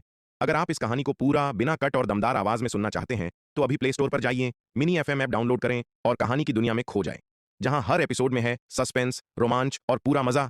अभी डाउनलोड करें और सुनने का मजा कई गुना बढ़ा दें। हालांकि विराट ने दिव्य ड्रैगन युद्ध मुट्ठी को बहुत पहले ही पूरी तरह समझ लिया था, लेकिन उसके मुख्य शरीर की शक्ति पहले इतनी कमजोर थी कि वह इतनी शक्तिशाली तकनीक का उपयोग नहीं कर सकता था। केवल उसका स्वर्ण ड्रैगन अवतार अपनी श्रेष्ठ शक्ति के साथ दिव्य ड्रैगन युद्ध मुट्ठी के पहले स्तर के 5वें रूप का उपयोग कर सकता था। अब अर्ध आरोहण लोक में प्रवेश करने के बाद उसका मुख्य शरीर भी इस शक्तिशाली युद्ध कला का इस्तेमाल कर सकता था। दिव्य ड्रैगन युद्ध मुट्ठी का परीक्षण करने के बाद विराट ने अपना हाथ खोला और एक लंबी तलवार का जादुई हथियार निकाला। उसने एक तलवार का मंत्र पढ़ा, लोकाकाश महाविकास तलवार कला का प्रयोग किया और तलवार से आगे की ओर वार किया। चूंकि वह अर्ध आरोहण लोक में प्रवेश करने के बाद दिव्य ड्रैगन युद्ध मुट्ठी का उपयोग कर सकता था, इसलिए उसे लोकाकाश महाविकास तलवार कला का उपयोग करने में भी सक्षम होना चाहिए। अर्ध आरोहण लोक में प्रवेश करने से पहले अपनी साधना की सीमाओं के कारण वह अपनी तत्कालीन शक्ति से न तो दिव्य ड्रैगन युद्ध मुट्ठी का उपयोग कर पा रहा था और न ही लोकाकाश महाविकास तलवार कला का। सूश। जैसे ही विराट ने अपनी तलवार से वार किया, एक अकल्पनीय तेज तलवार की रोशनी ने उसके सामने के शून्य को 2 हिस्सों में चीर दिया और एक विशाल स्थानिक दरार को प्रकट कर दिया। इस तलवार के वार की शक्ति देखकर विराट खुशी से झूम उठा। निस्संदेह अर्ध आरोहण लोक में प्रवेश करने के बाद उसका असली रूप भी लोकाकाश महाविकास तलवार कला का उपयोग कर सकता था। अब से वह यात्रा करने के लिए स्थानिक दरारें भी चीर सकता था। उसकी वर्तमान शक्ति के साथ उसके द्वारा चीरी गई स्थानिक दरारों की स्थिरता किसी शीर्ष स्तरीय प्रारंभिक स्तरीय दिव्य विकास लोक के योद्धा द्वारा बनाई गई दरारों से कम नहीं थी। ऐसी स्थानिक दरारें आरोहण लोक के योद्धाओं के लिए भी पूरी तरह से स्वीकार्य होंगी, तो उसके जैसे अर्ध आरोहण लोक के योद्धा की तो बात ही क्या है। साधारण दिव्य विकास लोक के विशेषज्ञ केवल अपने दिव्य चेतना के अवतारों को ही अपने द्वारा बनाई गई स्थानिक दरारों में प्रवेश करने की अनुमति दे सकते हैं। हालांकि विराट द्वारा बनाई गई स्थानिक दरार उसके असली शरीर को पूरी तरह से प्रवेश करने की अनुमति देती है, जिससे वह अत्यंत लंबी दूरियों की यात्रा कर सकता है। उसके मुख्य शरीर के अर्ध आरोहण लोक में प्रवेश करने के बाद वह शक्ति सिंधु महाद्वीप पर जहां चाहे कभी भी जा सकता है। चीरी गई स्थानिक दरार का उपयोग करके शक्ति सिंधु महाद्वीप के किसी भी स्थान पर तेजी से पहुंच सकता है। विराट अनंत परम मीनार के दूसरे स्तर से बाहर निकला और दक्षिणी महाद्वीप की ओर उड़ा और उसने अपनी तलवार से उत्तरी आकाश की ओर वार किया। स्वैश। एक अकल्पनीय तेज तलवार की रोशनी चमकी, जिसने सीधे उसके सामने के स्थान को 2 हिस्सों में बांट दिया और एक विशाल स्थानिक दरार पैदा कर दी। विराट ने कदम बढ़ाया और स्थानिक दरार में प्रवेश किया। अगले ही पल वह आकाश में 50 पद्म मील दूर पहुंच चुका था। आसपास का स्थान स्थिर होने के बाद विराट ने फिर से उत्तर की ओर अपनी तलवार से वार किया, एक स्थानिक दरार खोली और अपनी यात्रा जारी रखने के लिए उसमें प्रवेश किया। वह परीक्षण करना चाहता था कि इस तरीके से वह कितनी तेजी से यात्रा कर सकता है। कई परीक्षणों के बाद विराट ने पाया कि वह वर्तमान में जो स्थानिक दरारें बना सकता था, वे उसे एक बार में अधिकतम 50 पद्म मील की यात्रा करने की ही अनुमति दे सकती थीं। स्थानिक दरारें चीरना कोई ऐसा काम नहीं था कि जहां चाहा वहां दरार चीर दी। शक्ति की सीमाओं के कारण एक चीरी गई स्थानिक दरार की दूरी भी सीमित थी। स्थानिक दरार की दूरी जितनी अधिक होगी, कठिनाई उतनी ही अधिक होगी। इसलिए योद्धा जितना अधिक शक्तिशाली होगा, वह उतनी ही दूर तक स्थानिक दरार पार कर सकेगा। प्रारंभिक स्तरीय दिव्य विकास लोक के योद्धा द्वारा चीरी गई स्थानिक दरार की दूरी की तुलना एक अंतिम स्तरीय दिव्य विकास लोक के विशेषज्ञ द्वारा चीरी गई दरार से नहीं की जा सकती। हालांकि विराट एक बार में अधिकतम 50 पद्म मील की दूरी तय करने वाली स्थानिक दरार ही चीर सकता था, लेकिन वह लगातार दरारें चीर सकता था और इस तरीके से उसकी यात्रा की गति किसी भी दिव्य विकास लोक के विशेषज्ञ की उड़ान की गति से कहीं अधिक थी। केवल एक दिन में विराट ने दक्षिणी महाद्वीप से यात्रा करते हुए विशाल मध्य महाद्वीप को पार कर उत्तरी महाद्वीप तक पहुंच गया। इतनी लंबी दूरी यदि केवल उड़ान भरकर तय की जाती तो दिवाकर जैसे शीर्ष स्तरीय अंतिम स्तरीय दिव्य विकास लोक के विशेषज्ञ को भी कम से कम 1 वर्ष का समय लगता, लेकिन विराट अंतरिक्ष को चीरते हुए यात्रा करके केवल एक दिन में इतनी विशाल दूरी तय कर सकता था। यात्रा की गति के मामले में वर्तमान शक्ति सिंधु महाद्वीप में कोई भी उसकी बराबरी नहीं कर सकता था। इस विधि का उपयोग करके विराट ने मोटे तौर पर उत्तरी, पूर्वोत्तर और मध्य महाद्वीपों की यात्रा की, यहां तक कि वह अपने तीसरे अवतार से मिलने के लिए पूर्वी महाद्वीप में शर्मा परिवार के क्षेत्र तक भी पहुंच गया। पूर्वी महाद्वीप में शर्मा परिवार के क्षेत्र में शिखा शर्मा और शिखर शर्मा एक झूले पर अगल बगल बैठे थे। शिखा शर्मा शिखर शर्मा की बाहों में दुबकी हुई थी और बीच बीच में खनकती हुई हंसी हंस रही थी। शिखा शर्मा की निजी दासी सुमन उनके पीछे झूला झुला रही थी। अपने सामने इस प्यार भरे युवा जोड़े को देखकर सुमन की आंखों में भी एक सुखद मुस्कान थी। अपनी मालकिन की निजी दासी होने के नाते उसकी मालकिन की खुशी ही उसकी सबसे बड़ी खुशी थी। इसके अलावा उसकी मालकिन की निजी दासी के रूप में एक बार जब उसकी मालकिन अपने पति से शादी कर लेगी तो वह भी दहेज के हिस्से के रूप में उनके साथ जा सकती है। शिखर शर्मा जैसे बेमिसाल युवा नायक से शादी करने के विचार मात्र से सुमन खुशी से भर गई और भविष्य के लिए आशावान हो उठी। उसने शिखर शर्मा के साथ एक रूमानी रात बिताने के बारे में अनगिनत बार कल्पनाएं की थीं। हालांकि भले ही उसकी मालकिन और शिखर शर्मा एक दूसरे से बहुत प्यार करते थे, लेकिन उन्होंने अभी तक वह अंतिम कदम नहीं उठाया था और सच्चे प्रेमी नहीं बने थे। यहां तक कि उसकी मालकिन ने भी अपने होने वाले पति के साथ विवाह को पूर्ण नहीं किया था, इसलिए वह उनकी निजी दासी के रूप में अपनी सीमाएं लांघने की हिम्मत नहीं कर सकती थी। शिखर शर्मा झूले पर बैठा था, अपनी बाहों में शिखा शर्मा के उत्साह भरे भावों को देख रहा था और थोड़ा असहाय महसूस कर रहा था। उसे ऐसे बचकाने खेल खेलने का कोई शौक नहीं था, लेकिन वह शिखा शर्मा की इच्छाओं के खिलाफ जाने की हिम्मत भी नहीं कर सकता था, इसलिए वह उसका साथ दे रहा था। जब वे दोनों प्यार में डूबे हुए थे, तभी अचानक उनके सामने हरे वस्त्रों में एक आकृति प्रकट हुई। शिखा शर्मा इस आकृति के खामोशी से प्रकट होने पर चौंक गई। उस व्यक्ति का चेहरा देखकर उसका दिल बैठ गया और उसे तुरंत किसी अनिष्ट की आशंका होने लगी। विराट, तुम यहां क्या कर रहे हो? शिखा शर्मा ने शिखर शर्मा की आस्तीन को कसकर पकड़ लिया। उसकी सुंदर आंखें विराट पर टिकी थीं और उसने सावधानी से पूछा, तुमने मेरे अवतार का अपहरण कर लिया? क्या मैं अपने अवतार को देखने भी नहीं आ सकता? विराट ने उसकी तरफ देखा और कुछ हद तक निःशब्द रह गया। हालांकि विराट के प्रति शिखा शर्मा का रवैया काफी कठोर था, लेकिन चूंकि उसे तीसरे अवतार की यादें प्राप्त हो गई थीं, इसलिए उन यादों से प्रभावित होकर उसे शिखा शर्मा के प्रति कोई दुर्भावना रखना मुश्किल लग रहा था। वह विचार छोड़ दो, शिखर तुम्हारे साथ नहीं जाएगा, शिखा शर्मा ने ठंडे चेहरे के साथ विराट को घूरते हुए कहा। हालांकि ऐसा कहने के बावजूद शिखर शर्मा की आस्तीन को पकड़े हुए उसके कांपते हाथों ने यह दिखा दिया कि वह जितनी आश्वस्त दिख रही थी, अंदर से उससे कहीं अधिक घबराई हुई थी। यद्यपि शिखर शर्मा उसके प्रति गहराई से समर्पित था, लेकिन आखिर वह विराट का ही अवतार था। भले ही अब उनके पास स्वतंत्र विचार और चेतना थी, लेकिन इससे यह तथ्य नहीं बदल जाता था कि शिखर शर्मा विराट का अवतार था। क्या पता विराट के पास शिखर शर्मा को जबरन वापस ले जाने का कोई तरीका हो? बिना शर्मा परिवार के किसी विशेषज्ञ को सतर्क किए खामोशी से उनके सामने विराट के प्रकट होने से शिखा शर्मा समझ गई थी कि विराट कितना भयानक है। हालांकि विराट वर्तमान में केवल एक अर्ध आरोहण लोक का योद्धा प्रतीत हो रहा था, लेकिन शिखा शर्मा उसे जरा भी कम आंकने की हिम्मत नहीं कर पा रही थी। विराट ने शिखा शर्मा की तरफ देखा। वह इस पागल औरत के साथ माथा पच्ची करने के मूड में नहीं था। उसने शिखर शर्मा की ओर रुख किया और उसकी हालिया स्थिति के बारे में पूछा। भले ही उसका तीसरा अवतार कुछ हद तक उसके नियंत्रण से बाहर था, लेकिन वह उसे छोड़ नहीं सकता था। आखिरकार वह उसकी अपनी दिव्य आत्मा के आधे हिस्से से पैदा हुआ था। चाहे कुछ भी हो, वह उसका अपना ही दूसरा रूप था। कुछ देर बात करने के बाद विराट वहां नहीं रुका। उसने जाने की तैयारी करने से पहले अपने तीसरे अवतार के पास बड़ी मात्रा में साधना संसाधन और 2 अर्ध महाविपत्ति लोक दिव्य अस्त्र छोड़े। शिखा शर्मा द्वारा एक चोर की तरह घूरे जाने के कारण उसे असहज महसूस हो रहा था। क्या पूर्वी सागर के प्राचीन ड्रैगन महल के खंडहरों में आपको मेरी मदद की जरूरत है? विराट के जाने से पहले शिखर शर्मा ने अचानक पूछा। हालांकि वह कभी पूर्वी सागर के प्राचीन ड्रैगन महल के खंडहरों में नहीं गया था, लेकिन वह जानता था कि उसका असली रूप ऐसे अवसर को हाथ से जाने नहीं देगा। पूर्वी सागर समुद्री जाति का क्षेत्र था और उसे नहीं पता था कि उसका असली रूप 10 अधिपतियों के खतरे को संभाल सकता है या नहीं। वह इंतजार कर रहा था कि विराट उसे पूर्वी सागर के प्राचीन ड्रैगन महल के खंडहरों में मदद के लिए बुलाएगा, लेकिन कई साल बीत जाने के बाद भी उसे कोई खबर नहीं मिली थी। आज विराट के व्यक्तिगत दौरे ने उसे यह सोचने पर मजबूर कर दिया कि विराट आखिरकार उससे मदद मांगने आया है। लेकिन अप्रत्याशित रूप से विराट ने केवल पिछले कुछ वर्षों में उसकी स्थिति के बारे में पूछताछ की और पूर्वी सागर के प्राचीन ड्रैगन महल के खंडहरों में मदद करने के बारे में कुछ नहीं कहा। इस क्षण शिखर शर्मा आखिरकार पूछे बिना नहीं रह सका। जरूरत नहीं है, मैं पूर्वी सागर के प्राचीन ड्रैगन महल के खंडहरों में सब संभाल लूंगा, विराट ने हाथ हिलाते हुए कहा। अगर वह अपने तीसरे अवतार को पूर्वी सागर के प्राचीन ड्रैगन महल के खंडहरों में मदद के लिए भेजता तो शिखा शर्मा के औरताना स्वभाव को देखते हुए कौन जाने वह क्या सोचती। वह निश्चित रूप से उसके तीसरे अवतार को लंबे समय तक उसके साथ रहने पर भरोसा नहीं करती। अगर उसका तीसरा अवतार पूर्वी सागर के प्राचीन ड्रैगन महल के खंडहरों में जाता तो शिखा शर्मा ने विराट के प्रति अपनी सतर्कता कम करने की हिम्मत नहीं की। क्या पता विराट की हरकतें उसकी सावधानी कम करने का एक जानबूझकर किया गया प्रयास हो ताकि वह असावधान हो जाए और वह शिखर को छीन ले। शिखर शर्मा अपने हाथ में मौजूद जादुई खजाने को घूर रहा था और एक पल के लिए खामोश हो गया। इस जादुई खजाने में भारी मात्रा में साधना संसाधन और 2 अर्ध महाविपत्ति लोक दिव्य अस्त्र थे। एक अकल्पनीय खजाना। अगर ये खजाने बाहर आ जाए तो ये किसी भी दिव्य विकास लोक के विशेषज्ञ को पागल करने के लिए काफी थे, लेकिन विराट ने बिना किसी शर्त के ये उसे दे दिए थे। शिखर, क्या हुआ? शिखा शर्मा ने शिखर शर्मा की खामोशी देखते हुए चिंता से उसका हाथ खींचा। पूर्ण बंधन थी। वह व्यक्ति जो जन्म से ही उसके साथ थी। यहां तक कि यह भी कहा जा सकता है कि शिखा शर्मा उसके जीवन का अर्थ थी। वह व्यक्ति जिसकी वह अपनी जान देकर भी रक्षा करेगा। शिखा शर्मा के लिए वह कुछ भी कर सकता था। शिखर, मुझसे वादा करो, तुम मुझे छोड़कर नहीं जाओगे, है ना? शिखा शर्मा शिखर शर्मा की बाहों में गिर पड़ी। उसे कसकर गले लगाते हुए उसकी आवाज कांप रही थी। वह वास्तव में शिखर शर्मा को खोने से डरी हुई थी। वह पहला पुरुष था जिससे उसने कभी प्यार किया था और एकमात्र पुरुष जिससे उसने कभी प्यार किया था। उसके लिए उसका प्यार कभी न भूलने वाला था। अगर उसने शिखर शर्मा को खो दिया तो वह वास्तव में नहीं जानती थी कि वह कैसे जिएगी। शिखा, चिंता मत करो, मैं तुम्हें छोड़कर नहीं जाऊंगा। शिखर शर्मा ने भी अपनी बाहों में उस कोमल शरीर को कसकर गले लगा लिया और धीरे से बोला। वह शिखा शर्मा की आवाज में छिपे डर को सुन सकता था और एक पल के लिए उसके दिल में दया की भावना उमड़ पड़ी। शिखा शर्मा शिखर शर्मा की बाहों में दुबकी हुई थी।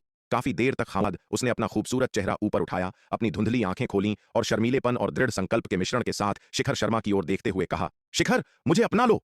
शिखा शर्मा की बातें सुनकर शिखर शर्मा थोड़ा चौंक गया। उसने अनिश्चितता से पूछा, शिखा, तुमने क्या कहा? शिखर, मुझे अपना लो, मैं तुम्हें अपना सब कुछ देना चाहती हूं। शिखा शर्मा ने ऊपर देखा। उसकी आवाज शर्मीलेपन से भरी थी, लेकिन उसमें अटूट दृढ़ संकल्प भी था। आज विराट के आने से उसे एक बहुत बड़े खतरे का एहसास हुआ था। वह शिखर की सच्ची दांववादिनी जीवन संगिनी बनना चाहती थी ताकि विराट शिखर को उससे दूर न ले जा सके। शिखा, क्या तुमने नहीं कहा था कि हम अपनी शादी के दिन अपने विवाह को पूर्ण करेंगे? शिखर शर्मा ने यह सुनकर हिचकिचाते हुए कहा। शिखा शर्मा ने उससे वादा किया था कि वह अपनी शादी के दिन अपने सुहागरात के कमरे में खुद को पूरी तरह से उसे सौंप देगी। हालांकि शिखा शर्मा के माता पिता पहले ही महान पश्चिमी महाद्वीप के लिए निकल चुके थे और यह स्पष्ट था कि वे जल्द ही शादी नहीं कर सकते थे। नहीं, मैं अब और इंतजार नहीं करना चाहती। मैं अभी खुद को पूरी तरह से तुम्हें सौंपना चाहती हूं। शिखा शर्मा ने अपना सिर हिलाया और कहा। वह अब और इंतजार नहीं करना चाहती थी, कहीं ऐसा ना हो कि हालात बदल जाएं। शिखर, आओ ना, मुझे अपना लो। शिखा शर्मा की आंखें धुंधली थीं। उसका सुंदर चेहरा शर्म से लाल था और उसने अपना खूबसूरत चेहरा ऊपर उठाया। उसके गुलाबी होंठ धीरे से शिखर शर्मा के होंठों से टकराए। रूप में अपनी सबसे कीमती संपत्ति दे दी थी। स्वाभाविक रूप से यह उसके लिए अत्यधिक भावनात्मक मूल्य रखता था। रुमाल को दूर रखने के बाद शिखा शर्मा शिखर शर्मा के सीने से लग गई और दोनों एक दूसरे की बाहों में सो गए। इस क्षण शिखा शर्मा को अत्यधिक संतुष्टि महसूस हो रही थी। उसने अपना सब कुछ शिखर शर्मा को दे दिया था और शिखर शर्मा ने बदले में खुद को उसे सौंप दिया था। वे घनिष्ठ रूप से जुड़े हुए थे, बिना किसी आक्रोश के। अब से उसे फिर कभी शिखर को खोने की चिंता नहीं करनी पड़ेगी। दक्षिणी महाद्वीप। विराट ने महसूस किया कि उसके और उसके तीसरे अवतार के बीच का मानसिक संबंध लगभग पूरी तरह से टूट गया है। उसका चेहरा कठोर हो गया और वह खुद को अपना माथा रगड़ने से नहीं रोक सका। लानत है, उस औरत शिखा शर्मा ने अब यह क्या कर दिया? पहले हालांकि उसके तीसरे अवतार के साथ उसका मानसिक संबंध पूरी तरह से स्थापित नहीं हुआ था, लेकिन कई मुलाकातों के बाद, विशेष रूप से जब तीसरे अवतार ने काले कोहरे के जंगल में उसकी यादों को अवशोषित किया और अपनी उत्पत्ति के बारे में जाना, तब उनका मानसिक संबंध भले ही उसके अन्य अवतारों जितना निर्बाध और एकीकृत नहीं था, लेकिन कम से कम सूक्ष्म रूप से महसूस किया जा सकता था। लेकिन अभी अभी वह मानसिक संबंध पूरी तरह से टूट गया था। यहां तक कि जुड़ाव का वह एहसास भी बिना कोई नामो निशान छोड़े गायब हो गया था। क्या मूर्खता है! उस औरत शिखा शर्मा ने किस तरीके का इस्तेमाल किया जिससे तीसरे अवतार की अपने मूल स्वरूप में लौटने की इच्छा पूरी तरह से खत्म हो गई। यह वास्तव में बहुत परेशानी वाली बात है। भविष्य में उसके तीसरे अवतार को वापस पाने की कठिनाई कई गुना बढ़ जाएगी। वास्तव में विराट की वर्तमान शक्ति और अनंत परम मीनार के साथ अपने तीसरे अवतार को जबरन वापस पाना असंभव नहीं है। हालांकि यदि तीसरा अवतार स्वेच्छा से वापस नहीं लौटता है तो उसे जबरन वापस पाने के गंभीर दुष्प्रभाव होंगे। उसके मूल स्वरूप का व्यक्तित्व भी विभाजित हो सकता है। इसलिए जब तक नितांत आवश्यक न हो, विराट ऐसे तरीकों का सहारा नहीं लेना चाहता था। आखिरकार हालांकि तीसरा अवतार उसके नियंत्रण से बाहर हो गया था, लेकिन वह उसके विरोधी पक्ष में नहीं था, इसलिए ऐसे कड़े कदम उठाने की कोई आवश्यकता नहीं थी। उसे क्या करना चाहिए? विराट जितना अधिक इसके बारे में सोचता, वह उतना ही अधिक परेशान होता जाता। भूल जाओ, उसने अभी के लिए इसे एक तरफ रखने का फैसला किया। वह बाद में इससे निपटेगा। शायद जब उसके मुख्य शरीर की शक्ति तीसरे अवतार से बहुत अधिक हो जाएगी तो उसके पास इसे वापस पाने का कोई बेहतर तरीका होगा। तुरंत कोई समाधान न सोच पाने के कारण विराट के पास इस मामले को अस्थायी रूप से टालने के अलावा कोई विकल्प नहीं था। दक्षिणी महाद्वीप लौटने के बाद विराट ने एक अधिक उन्नत शून्य पलायन ताबीज विकसित करने पर जात स्तर की सामग्रियां पाई गई थीं। तलवार संप्रदाय के क्षेत्र से जन्मजात स्तर की सामग्रियां प्राप्त करना स्पष्ट रूप से काफी कठिन था। यद्यपि तलवार संप्रदाय के नियंत्रण में वर्तमान क्षेत्र विशाल था, फिर भी यह पूरे असीमित मध्य महाद्वीप की तुलना में बहुत छोटा था। ऐसा लगता है कि मुझे इस बारे में उपाध्यक्ष दिवाकर से बात करनी होगी और मुआवजे के रूप में दांव संघ से कुछ जन्मजात स्तर की सामग्रियां प्राप्त करनी होंगी। दांव संघ के उन लोगों पर मेरा बहुत अधिक कर्ज है जिस गति से वे अभी युद्ध के गुण अर्जित कर रहे हैं। मुझे नहीं पता कि वे इसे कब चुका पाएंगे। मैं बिना कोई ईमानदारी दिखाए उनसे केवल वादे नहीं ले सकता। दांव संघ के वे बेचारे लोग भले ही स्वयं कंगाल हों, लेकिन दांव संघ समग्र रूप से काफी धनवान था। उनके नियंत्रण का क्षेत्र मध्य महाद्वीप के अधिकांश हिस्से को कवर करता था। आप कह सकते हैं कि पूरा मध्य महाद्वीप व्यावहारिक रूप से उनकी संपत्ति था। अगर दांव संघ तो वे कुछ दुर्लभ सामग्रियां दे सकते हैं या कुछ खदानें गिरवी रख सकते हैं। कम से कम उन्हें मुझे कुछ क्षेत्र देकर मुआवजा देना चाहिए। यह सोचते हुए विराट तुरंत इस मामले पर उपाध्यक्ष दिवाकर के साथ चर्चा करने के लिए पश्चिमी महाद्वीप के लिए निकल पड़ा। पश्चिमी महाद्वीप।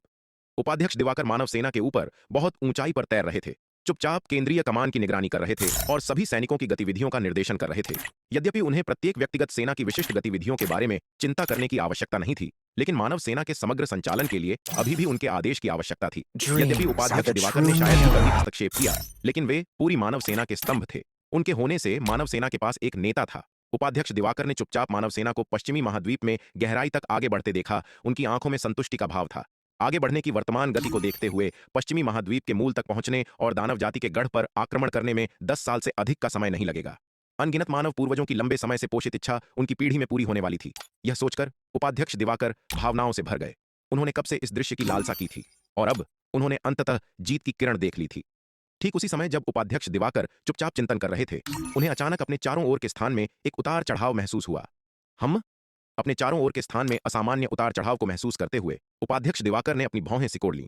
उनके स्तर के एक शक्तिशाली व्यक्ति के पास अपने परिवेश की असाधारण रूप से गहरी समझ होती है। यहाँ तक कि थोड़ी सी भी स्थानीय हलचल से बच नहीं सकती। जैसे ही उपाध्यक्ष दिवाकर सतर्क हुए, उनके चारों ओर अचानक एक स्थानीय दरार खुल गई और उसमें से हरे वस्त्र पहने एक आकृति निकली। आकृति का चेहरा देखकर उपाध्यक्ष दिवाकर की सिकुड़ी हुई भौहें तुरंत शांत हो गईं। आज कौन सी हवा भाई विराट को यहाँ ले आई? ये तो बहुत दुर्लभ है। विराट की उपस्थिति को देखकर उपाध्यक्ष दिवाकर तुरंत मुस्कुराए और असीम उत्साह के साथ बोले, उपाध्यक्ष दिवाकर बहुत दयालु हैं। विराट ने जवाब में थोड़ी सी मुस्कान दी। मैं आज आपसे मिलने आया हूं क्योंकि मुझे आपसे कुछ चर्चा करनी है। ओह, क्या मैं पूछ सकता हूं कि भाई विराट यहां किस लिए आए हैं? उपाध्यक्ष दिवाकर ने तुरंत अपनी छाती थपथपाई और कहा, मैं दिवाकर जो कुछ भी कर सकता हूं उसके लिए मैं आग और पानी से गुजरने को तैयार हूं। उन पर स्वयं विराट का एक बहुत बड़ा कर्ज था और वह विराट के सामने अपने लिए खड़े नहीं हो सकते थे। बात यह है, विराट ने बातों को घुमाया नहीं और सीधे उपाध्यक्ष दिवाकर को अपना उद्देश्य समझाया। तो भाई विराट इस बारे में बात कर रहे हैं, यह तो आसान है। विराट का स्पष्टीकरण सुनने के बाद उपाध्यक्ष दिवाकर ने तुरंत अपना हाथ हिलाया और उदारतापूर्वक कहा, भाई विराट, दांव संघ के मुख्यालय में जाइए और एल्डर रणविजय को खोजें। उन्हें आपको दांव संघ के खजाने में ले जाने के लिए कहें। आपको जो कुछ भी चाहिए ले लें। वे दुर्लभ सामग्रियां वैसे भी दांव संघ के खजाने में पड़ी थीं, इसलिए विराट का कर्ज चुकाने के लिए उनका उपयोग करना बेहतर था। उपाध्यक्ष दिवाकर अच्छी तरह से जानते थे कि दुर्लभ से दुर्लभ सामग्री भी कचरे के ढेर के समान है यदि उसका उपयोग नहीं किया जा सकता है। केवल वे चीजें जो वास्तव में शक्ति बढ़ा सकती थीं वही महत्वपूर्ण थीं। दांव संघ के खजाने में अनगिनत वर्षों में जमा की गई कई दुर्लभ सामग्रियां थीं, लेकिन तलवार संप्रदाय के अविश्वसनीय रूप से शक्तिशाली संसाधनों की तुलना में ये सामग्रियां बस महत्वहीन थीं। वह विराट के अनुरोध करने से नहीं डरते थे। उन्हें सबसे ज्यादा डर इस बात का था कि विराट को किसी चीज की जरूरत ही न हो। चूंकि विराट को जरूरत थी तो यह और भी अच्छा था।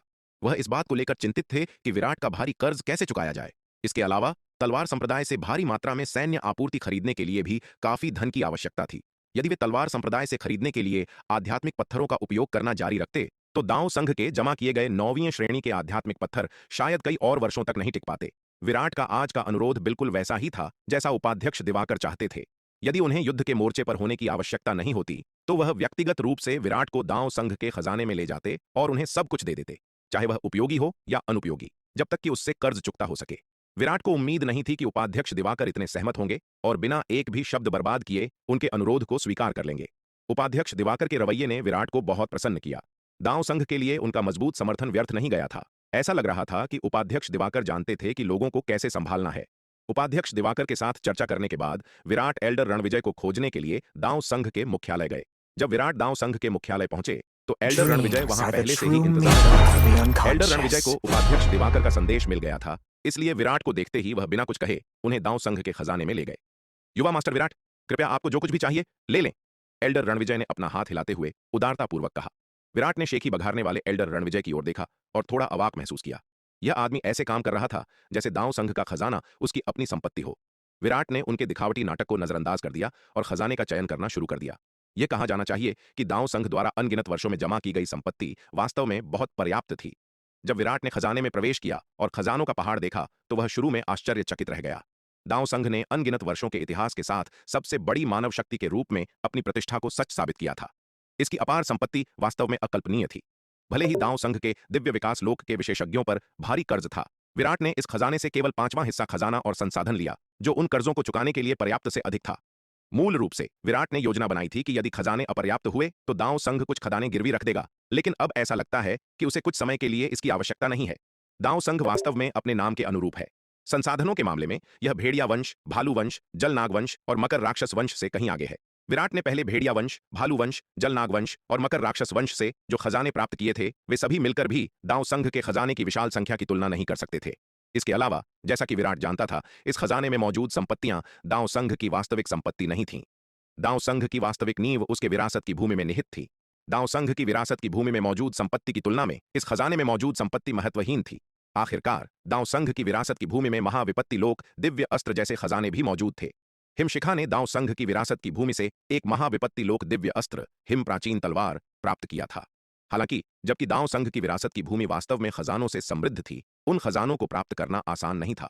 यहां तक कि दांव संघ के उपाध्यक्ष दिवाकर भी भीतर के खजानों तक नहीं पहुंच सकते थे। खजाने प्राप्त करना पूरी तरह से दांव संघ के शिष्यों के व्यक्तिगत भाग्य पर निर्भर करता था।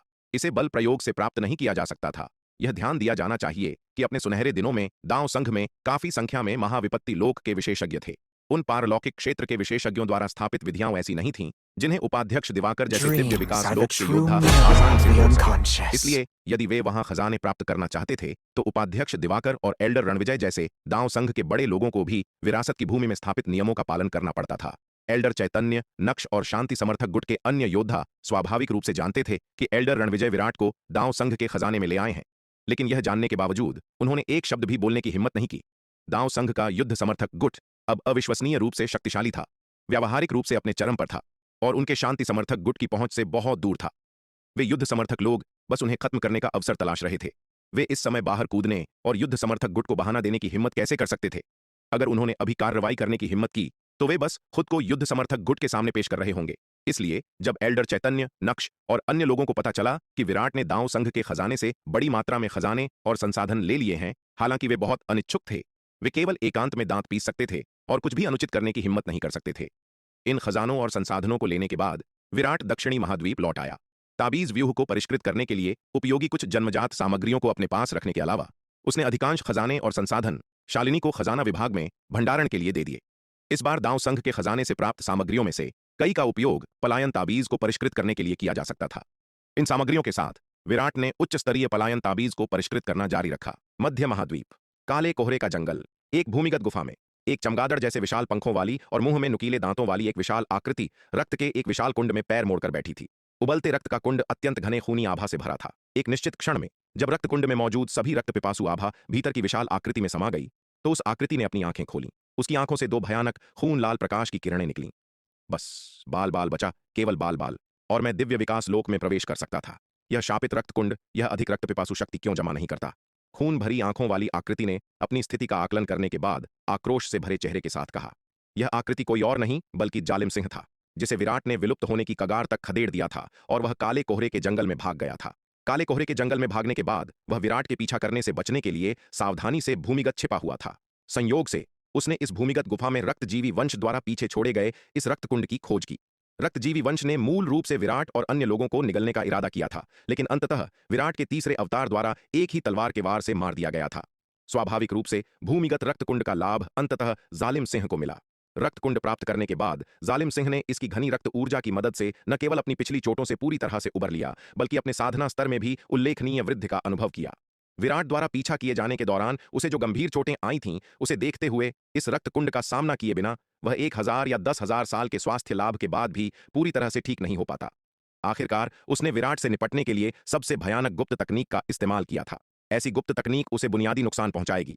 जब उसने उस गुप्त तकनीक का इस्तेमाल किया तो जालिम सिंह ने कभी नहीं सोचा था कि उसकी चोटें कभी पूरी तरह से ठीक हो पाएंगी। आखिरकार ऐसी चोटों से उबरने के लिए चुकाई जाने वाली कीमत बहुत अधिक थी। ऐसा करने के लिए आवश्यक संसाधन कई और दिव्य विकास लोक के विशेषज्ञों को प्रशिक्षित करने के लिए पर्याप्त होंगे।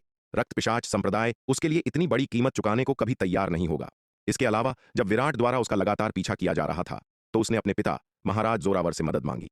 महाराज जोरावर ने बहुत दूर से हमला करने के बावजूद न केवल उसे बचाने में विफल रहे, बल्कि विराट द्वारा तोड़े गए स्थानिक मार्ग को भी नष्ट कर दिया गया, जिससे एक गंभीर स्थानिक तूफान आया जिसने महाराज जोरावर के एक हाथ को नष्ट कर दिया, जिससे वह गंभीर रूप से घायल हो गए।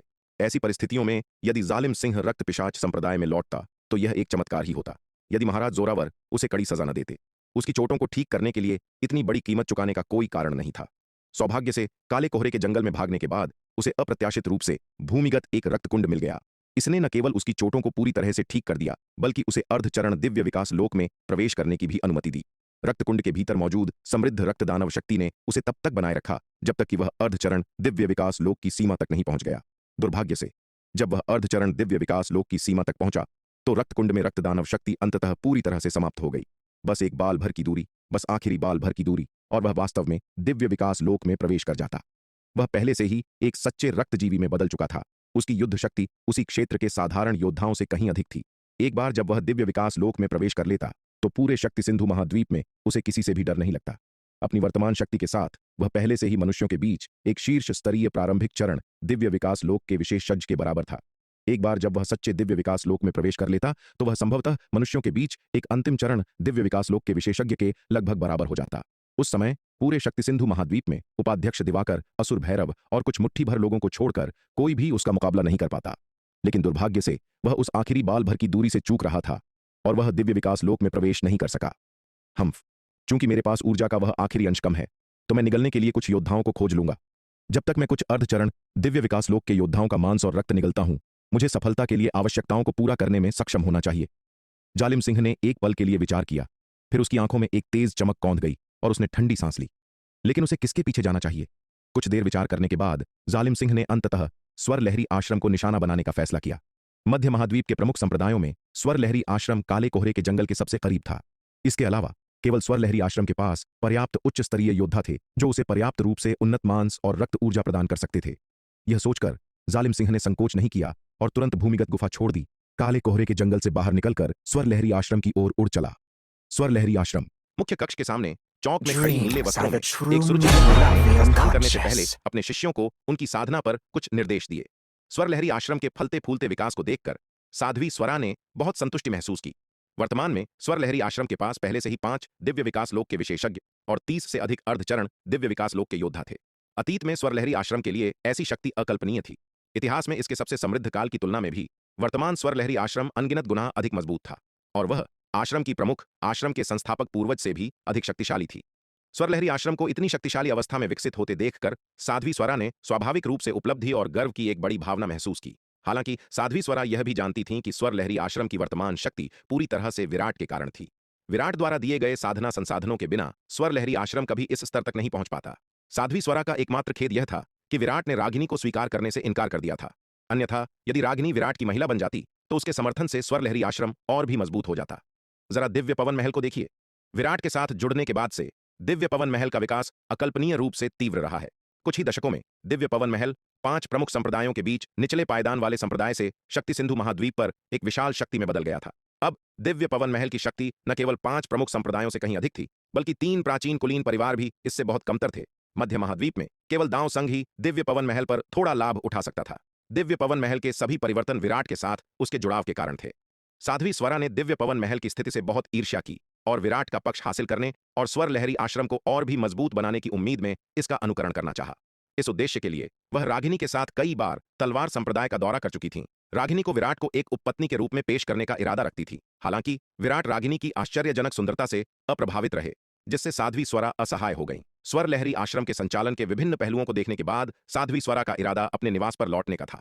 तभी उन्हें अचानक आसमान से स्वर लहरी आश्रम की ओर तेजी से आती हुई एक शक्तिशाली और द्वेषपूर्ण आभा का एहसास हुआ। कौन? साध्वी स्वरा ने भौहें सिकोड़ी, आसमान की ओर देखा और चिल्लाई। जैसे ही उनकी आवाज गूंजी, एक खून लाल आकृति तेज हवाओं को चीरती हुई और आसमान से तेजी से नीचे उतरी।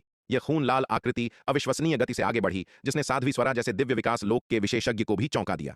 हालांकि साध्वी स्वरा अब स्वयं एक दिव्य विकास लोक की विशेषज्ञ थीं और यद्यपि खून लाल आकृति तेज थी, उन्होंने जल्दी से नवागंतुक को पहचान लिया। जालिम सिंह, यह तुम हो? कुत्ते, तेरी यहां अपना चेहरा दिखाने की हिम्मत कैसे हुई? साध्वी स्वरा चिल्लाईं।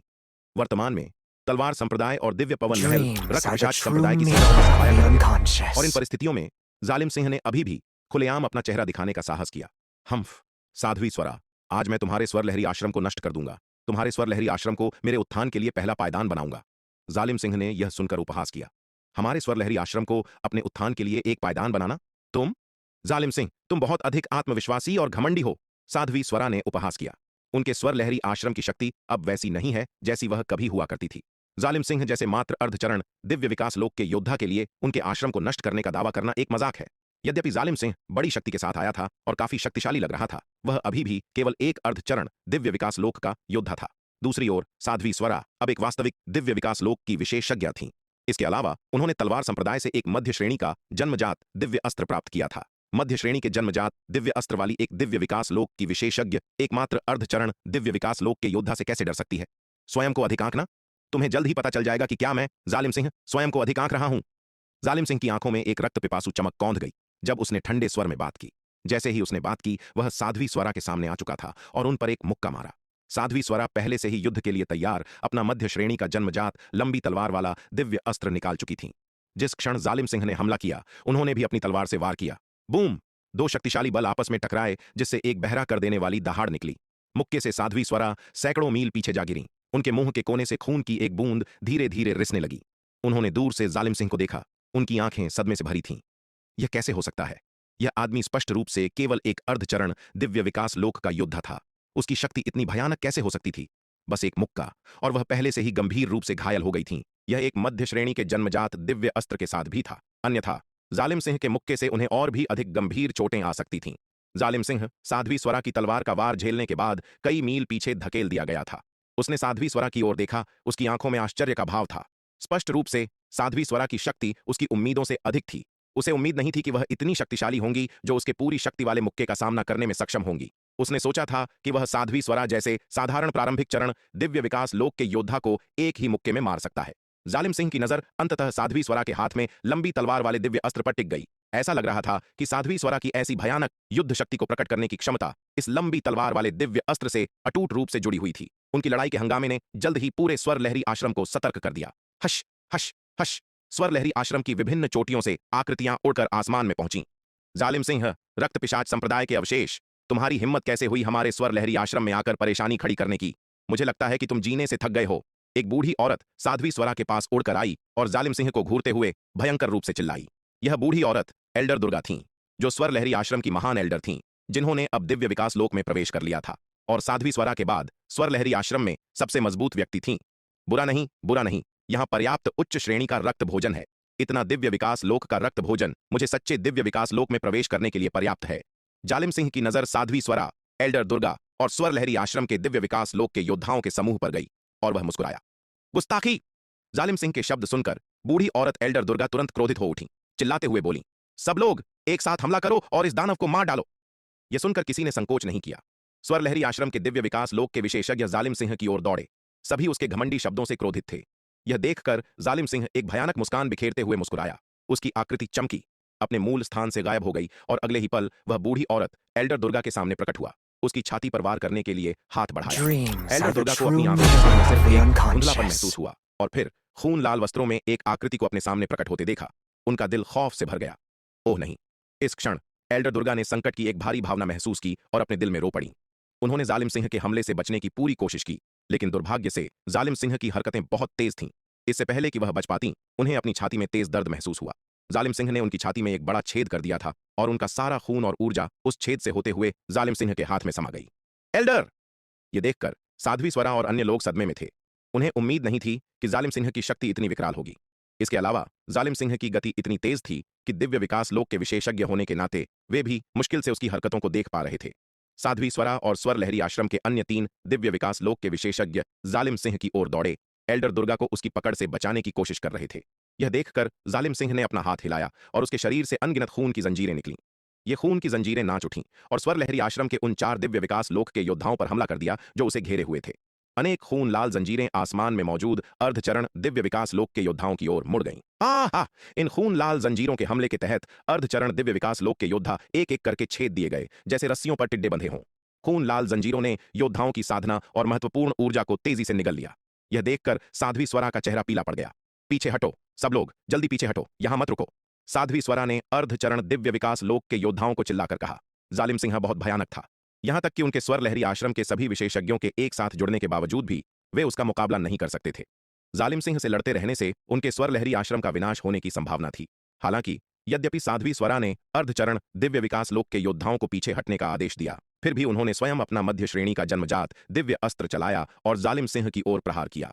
अन्य लोग पीछे हट सकते थे, लेकिन स्वर लहरी आश्रम की प्रमुख के रूप में वह पीछे नहीं हट सकती थीं, खासकर तब जब महान एल्डर दुर्गा अभी भी जालिम सिंह के हाथों में थीं।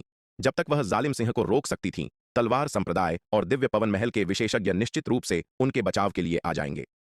स्वर लहरी आश्रम की एक पर्वत चोटी के मुख्य कक्ष के सामने चौक पर स्वर लहरी आश्रम के शिष्यों का एक समूह आसमान में युद्ध का दृश्य देख रहा था और वे घबराने से खुद को रोक नहीं पाए।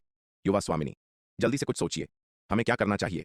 अगर ऐसा ही चलता रहा तो मुझे डर है कि आश्रम प्रमुख भी ज्यादा देर तक टिक नहीं पाएंगी। विभा ने अपने बगल में खड़ी स्वर लहरी आश्रम की युवा स्वामिनी रागिनी से चिंतित स्वर में कहा। आसमान में इस गंभीर दृश्य को देखकर रागिनी इस क्षण अपने संयम की परवाह नहीं कर सकी और विराट से मदद मांगने के लिए जल्दी से एक संचार टोकन निकाला। तलवार संप्रदाय में शास्त्र भंडार में सफेद वस्त्र पहने विराट, जो विभिन्न शास्त्रीय ग्रंथों को पढ़ रहा था, अचानक अपना संचार टोकन कंपन करता हुआ महसूस किया।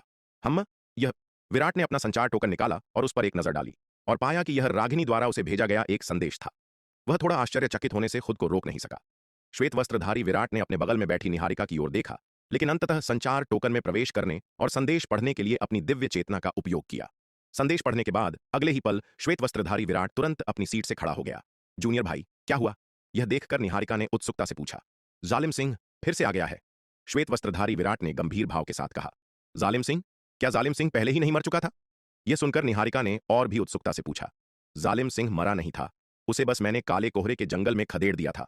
अप्रत्याशित रूप से न केवल वह मरा नहीं, बल्कि उसकी शक्ति भी बहुत बढ़ गई है। ऐसा लगता है कि काले कोहरे के जंगल में उसका किसी तरह का कोई सामना हुआ होगा, श्वेत वस्त्रधारी विराट ने सिर हिलाते हुए कहा। जिस क्षण उसे संदेश मिला, विराट का वास्तविक शरीर अनंत परम मीनार के दूसरे स्तर से बाहर आया। अपना हाथ हिलाकर अनंत परम मीनार को दूर रखा और फिर उसकी आकृति दक्षिणी महाद्वीप की बाहरी सीमा की ओर चमक उठी। विराट ने स्वर लहरी आश्रम की ओर अपनी तलवार चलाई, एक स्थानिक दरार को चीर दिया। उसकी आकृति चमकी और वह दरार में कदम रखते हुए एक पल बाद स्वर लहरी आश्रम के आसमान के बाहर पहुंच गया। स्वर लहरी आश्रम के ऊपर बूम! साध्वी स्वरा को जालिम सिंह के एक भारी प्रहार से फिर से झटका लगा। उनका शरीर तोप के गोले की तरह पीछे की ओर उड़ गया। हवा के बीच उनके मुंह से खून बहने लगा। लगातार भारी वार सहने के बाद उनकी चोटें पहले से ही गंभीर थीं। इस डर से वह संभवतः अधिक समय तक टिक नहीं पाएंगी। महान एल्डर दुर्गा को जालिम सिंह ने पूरी तरह से निगल लिया था और दूसरी, तीसरी और चौथी एल्डर्स भी मारी जा चुकी थीं। वह केवल मुश्किल से टिक रही थीं, अपने मध्य श्रेणी के जन्मजात लंबी तलवार वाले दिव्य अस्त्र पर भरोसा करते हुए। इस क्षण साध्वी स्वरा ने पूरी तरह से निराशा महसूस की। क्या स्वर लहरी आश्रम, जिसने अभी सुधार के संकेत दिखाना शुरू किया था, वास्तव में आज जालिम सिंह द्वारा नष्ट होने वाला था? जालिम सिंह की शक्ति बहुत ही अधिक थी। उसके प्रकट होने के क्षण से लेकर अब तक केवल 1 दर्जन सांसें ही गुजरी थीं और उसने पहले ही महान एल्डर, दूसरी एल्डर, तीसरी एल्डर और चौथी एल्डर को मार दिया था। उसकी भयानक शक्ति पूरी तरह से निराशा पैदा करने वाली थी। साध्वी स्वरा को उम्मीद थी कि वह तब तक डटी रह सकती हैं जब तक कि तलवार संप्रदाय और दिव्य पवन महल के विशेषज्ञ मदद के लिए नहीं आ जाते, लेकिन अब लग रहा था कि बहुत देर हो चुकी है। स्थानिक स्थानांतरण व्यूह के साथ भी उन विशेषज्ञों को संदेश प्राप्त करने और पहुंचने में अभी भी समय लगेगा। साध्वी स्वरा, मर जा! जालिम सिंह साध्वी स्वरा के पास आ धमका, हाथ बढ़ाकर और हथेली के प्रहार से उनके सिर पर वार किया। इस क्षण साध्वी स्वरा गंभीर रूप से घायल होकर जालिम सिंह के भयंकर हमले का सामना करने में शक्तिहीन थीं। यह खत्म हो गया था। निराशा में साध्वी स्वरा केवल अपनी आंखें बंद कर सकती थीं और अपनी मृत्यु की प्रतीक्षा कर सकती थीं। लेकिन उस नाजुक पल में साध्वी स्वरा के कानों में एक जोर की आवाज गूंजी और उसी क्षण उनके शरीर को एक मजबूत बांह ने पकड़ लिया। जिस घातक प्रहार की उन्होंने उम्मीद की थी, वह उनके सिर पर नहीं लगा। साध्वी स्वरा ने अपनी आंखें खोलीं और हरे वस्त्रों में एक आकृति को उन्हें अपनी बाहों में पकड़े हुए देखा। इस आकृति को देखकर साध्वी स्वरा आश्चर्यचकित और प्रसन्न दोनों थीं। उन्हें उम्मीद नहीं थी कि विराट उनके स्वर लहरी आश्रम को बचाने के लिए व्यक्तिगत रूप से आएगा। जिस क्षण उन्होंने विराट को देखा, साध्वी स्वरा का दिल पूरी तरह से शांत हो गया। विराट के यहां होने से उनका स्वर लहरी आश्रम सुरक्षित हो सकता था। आश्रम प्रमुख स्वरा, पहले पीछे हट जाइए। इस नीच को मुझ पर छोड़ दीजिए, विराट ने धीरे से कहा, साध्वी स्वरा को अपने पीछे रखते हुए। जैसे ही विराट ने उन्हें छोड़ा, साध्वी स्वरा डगमगा गईं, लगभग अपना संतुलन खो बैठीं और आसमान से गिरने ही वाली थीं। वह जालिम सिंह द्वारा इतनी बुरी तरह घायल हो गई थीं कि वह अपने आप हवा में तैर नहीं सकती थीं।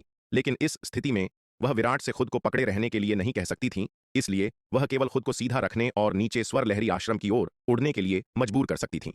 नीचे पर्वत की चोटी पर रागिनी ने भी अपनी गुरु की दुर्दशा को महसूस किया और तुरंत साध्वी स्वरा को सहारा देने के लिए आगे उड़ी। जालिम सिंह ने विराट की ओर देखा, फिर सावधानी से आसपास के आसमान का मुआयना किया। देखने की जरूरत नहीं है, मैं बिल्कुल अकेला हूं। यह देखकर विराट ने शांत स्वर में कहा, विराट, तुम में हिम्मत है। तुमने वास्तव में यहां अकेले आने का साहस किया। मुझे तुम्हें आत्मविश्वासी कहना चाहिए या सिर्फ बेवकूफ? विराट के शब्द सुनकर जालिम सिंह ने तुरंत राहत महसूस की। उसने विराट की ओर देखा और उपहासपूर्ण भाव के साथ कहा, मैं अकेले ही तुम्हें आसानी से संभाल सकता हूं। विराट ने उसकी ओर देखा और शांति से कहा, जालिम सिंह, तुम में कुछ हिम्मत है जो बाहर आकर हिंसा करने का साहस कर रहे हो, और मुझे देखने के बाद भी तुम भागे नहीं। भागूं? विराट के शब्द सुनकर जालिम सिंह ने ऐसे प्रतिक्रिया दी जैसे उसने दुनिया का सबसे बड़ा मजाक सुना हो। उसने उपहासपूर्ण भाव के साथ विराट की ओर देखा और कहा, विराट, मुझे लगता है कि तुम मेरी वर्तमान शक्ति को नहीं जानते। आज तुमने मुझे देखने अकेले आकर जो सबसे मूर्खतापूर्ण काम किया है, वह तुम्हारी मौत का कारण बनेगा। आज तुम मारे जाओगे। मैं तुम्हें आज लिए गए फैसले पर पछतावा करवाऊंगा। इसके साथ जालिम सिंह ने बकवास करना बंद कर दिया और भयानक गति के साथ विराट की ओर झपटा। यह देखकर विराट की आंखें थोड़ी सिकुड़ गईं। इस कमीने को निश्चित रूप से घमंड करने का अधिकार है।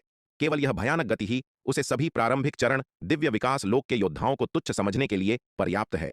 हालांकि यह एक अच्छा अवसर भी था, क्योंकि अर्धचरण आरोहण लोक में प्रवेश करने के बाद से उसके पास कोई वास्तविक युद्ध का अनुभव नहीं था। आज वह जालिम सिंह को एक परीक्षण के रूप में इस्तेमाल कर सकता था, यह देखने के लिए कि सफलता के बाद उसकी शक्ति कितनी दूर तक पहुंच गई है। तेजी से पास आते जालिम सिंह का सामना करते हुए विराट बिल्कुल भी नहीं कतराया या पीछे नहीं हटा, सीधे जालिम सिंह पर मुक्का मारा। बूम! दो भयानक बल टकराए, तुरंत एक बहरा कर देने वाली दहाड़ पैदा की। इस आमने सामने की टक्कर ने विराट और जालिम सिंह दोनों को हजारों मील पीछे की ओर धकेल दिया। अपने पहले ही आदान प्रदान में दोनों समान रूप से मेल खाते थे, उनकी शक्ति तुलनीय थी। यह देखकर जालिम सिंह का चेहरा बेहद बदसूरत हो गया, उसकी आंखों में अविश्वास का भाव कौंध गया। उसे उम्मीद नहीं थी कि विराट सीधे टकराव में उसके सामने टिक पाएगा। शक्ति के मामले में विराट उससे कमजोर नहीं था। यह ध्यान दिया जाना चाहिए कि विराट की वर्तमान साधना केवल अर्धचरण आरोहण लोक में थी, जो उससे पूरे 5 क्षेत्र कम थी। जालिम सिंह वास्तव में यह मानने से इनकार कर रहा था कि इतने कम साधना स्तर वाला कोई व्यक्ति वास्तव में उसके साथ आमने सामने का मुकाबला कर सकता है। उसने इतने वर्षों तक काले कोहरे के जंगल की गहराई में लगन से साधना की थी, जिससे उसकी शक्ति में बहुत वृद्धि हुई थी। वह आत्मविश्वास से भरा हुआ उभरा था, तबाही मचाने और अपनी शक्ति का दिखावा करने का इरादा रखता था। कौन जानता था कि इससे पहले कि वह अपनी जीत का आनंद ले पाता, वास्तविकता ने उसे एक भारी झटका दिया, जिससे वह पूरी तरह से तबाह हो गया। उस समय विराट ने उसका लगातार पीछा किया था, जिससे उसे भागने के लिए कोई जगह नहीं मिली थी, और यह केवल शार्दूल, नीलिमा, जयवर्धन और अन्य लोगों के संयुक्त प्रयासों से था कि उन्होंने अपने लक्ष्य को प्राप्त करने से पहले उसे गंभीर रूप से घायल कर दिया था। इसके अलावा विराट ने उस समय एक आदिम आत्मा पत्थर के जादुई अस्त्र पर भरोसा किया था। यदि यह पूरी तरह से उनकी व्यक्तिगत शक्ति पर आधारित होता, तो विराट उससे बहुत कमतर होता। लेकिन अब विराट एक ही सीधे टकराव में पहले से ही उससे कमजोर नहीं था। यह जालिम सिंह के लिए एक बहुत बड़ी विडंबना थी, जिसने इतने वर्षों तक काले कोहरे के जंगल की गहराई में इतनी लगन से साधना की थी। विराट, मर जा, मर जा! इस क्षण जालिम सिंह गहराई से उकसाया गया, पूरी तरह से पागल हो गया। उसकी आंखें खून से लाल हो गई थीं जब वह विराट पर झपटा और एक उन्मादी हमला शुरू कर दिया। जालिम सिंह के पागलपन भरे हमले का सामना करते हुए विराट शांत और संयमित रहा। हमले का डटकर मुकाबला करने के लिए दिव्यनाग युद्ध मुट्ठी का इस्तेमाल किया। स्वर लहरी आश्रम के ऊपर एक भयानक युद्ध छिड़ गया। साध्वी स्वरा आसमान में दोनों को लड़ते हुए देख रही थीं। उनके मन में भावनाओं की लहर दौड़ रही थी। उनकी साधना के सभी वर्ष व्यर्थ लग रहे थे। वह एक गरिमामयी दिव्य विकास लोक की विशेषज्ञ शक्ति में विराट से बहुत कमतर थी, जो कि केवल एक अर्धचरण आरोहण लोक का योद्धा था। आसमान में हरे वस्त्रों में आकृति को देखते हुए साध्वी स्वरा की आंखों में प्रशंसा की चमक दिखाई दी। सचमुच यह अद्वितीय प्रतिभा थी। केवल अर्धचरण आरोहण लोक की साधना के साथ उसने एक शीर्ष स्तरीय प्रारंभिक चरण दिव्य विकास लोक के विशेषज्ञ की युद्ध शक्ति को प्रकट किया। पूरे शक्ति सिंधु महाद्वीप के लंबे इतिहास में शायद ही किसी ने वह हासिल किया हो जो विराट ने किया है। यह वास्तव में अभूतपूर्व और अद्वितीय है। यह वास्तव में एक अद्वितीय नायक है। ऐसे अद्वितीय युवा नायक का सामना करते हुए दुनिया की कोई भी महिला अप्रभावित नहीं रह सकती। आसमान में युद्ध एक अगरबत्ती जलने के समय तक चलने के बाद जालिम सिंह ने यह देखकर कि वह किसी भी तरह विराट को हरा नहीं सकता, धीरे धीरे शांत हो गया। अब वह पहले की तरह उन्मत्त होकर काम नहीं कर रहा था। विराट के सामने उसके रक्तजीवी वंश के सबसे मजबूत तरीके पूरी तरह से बेकार थे। वह अभी भी उस समय को नहीं भूल सका जब उसने अपने रक्तजीवी वंश के तरीकों का उपयोग करके विराट के मांस और रक्त को निगलने की कोशिश की थी, लेकिन इसके बजाय उसे ही निगल लिया गया था। विराट के खिलाफ रक्तजीवी वंश के तरीकों का उपयोग करना केवल मौत को दावत देना था। रक्तजीवी की विशेष क्षमताओं के बिना जालिम सिंह की युद्ध शक्ति बहुत कम हो गई थी, जो साध्वी स्वरा और स्वर लहरी आश्रम के अन्य विशेषज्ञों से निपटने के दौरान दिखाए गए पूर्ण प्रभुत्व से बहुत दूर थी। इतनी देर तक लड़ने के बाद जालिम सिंह ने आगे बढ़ने की हिम्मत नहीं की। यदि युद्ध और अधिक खिंचता गया और तलवार संप्रदाय के विशेषज्ञ पहुंच गए तो वह वास्तव में फंस जाएगा। बूम! जालिम सिंह ने एक शक्तिशाली मुक्का मारा, जिससे विराट पीछे हटने को मजबूर हो गया। फिर उसकी आकृति चमकी और काले कोहरे के जंगल की ओर तेजी से भागने लगी। भागने की कोशिश कर रहे हो? सपने देखते रहो। यह देखकर विराट ने उपहास किया। उसने अपना हाथ बढ़ाया और उसकी पकड़ में एक लंबी तलवार दिखाई दी, जो भागते हुए जालिम सिंह पर वार कर रही थी। पिछली लड़ाई के बाद अपनी वर्तमान युद्ध शक्ति का मोटे तौर पर आकलन करने के बाद विराट जालिम सिंह के साथ उलझे रहने के लिए बहुत आलसी था। हश! आसमान में एक तेज तलवार की रोशनी कौंध गई जो भाग रहे जालिम सिंह को जा लगी। पफ! इस भयानक प्रहार को सहते हुए जालिम सिंह ने खून की एक उल्टी कर दी। उस क्षण जालिम सिंह खौफजदा था। उसे उम्मीद नहीं थी कि विराट ने पहले जो युद्ध शक्ति दिखाई थी वह विराट की असली शक्ति नहीं थी। तलवारबाजी का उपयोग करते समय भी विराट की शक्ति में अंतर इतना विशाल था।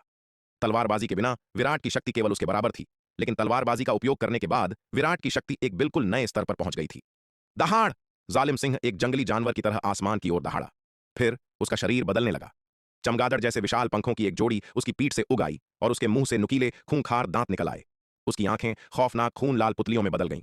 उसका पूरा शरीर तेजी से फैलने लगा, हजारों फीट ऊंचे खून भरी आंखों वाले राक्षस में बदल गया।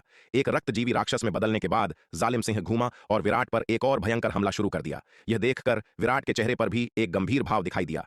एक रक्तजीवी राक्षस में बदलने के बाद जालिम सिंह की शक्ति कई गुना बढ़ गई थी। उसकी शक्ति और गति दोनों अविश्वसनीय रूप से भयानक हो गई थीं। यहां तक कि विराट द्वारा लोकाकाश महाविकास तलवार कला का उपयोग करने के बावजूद उसे इस अवस्था में जालिम सिंह का सामना करना थोड़ा मुश्किल लग रहा था। विराट ने ठंडी सांस ली।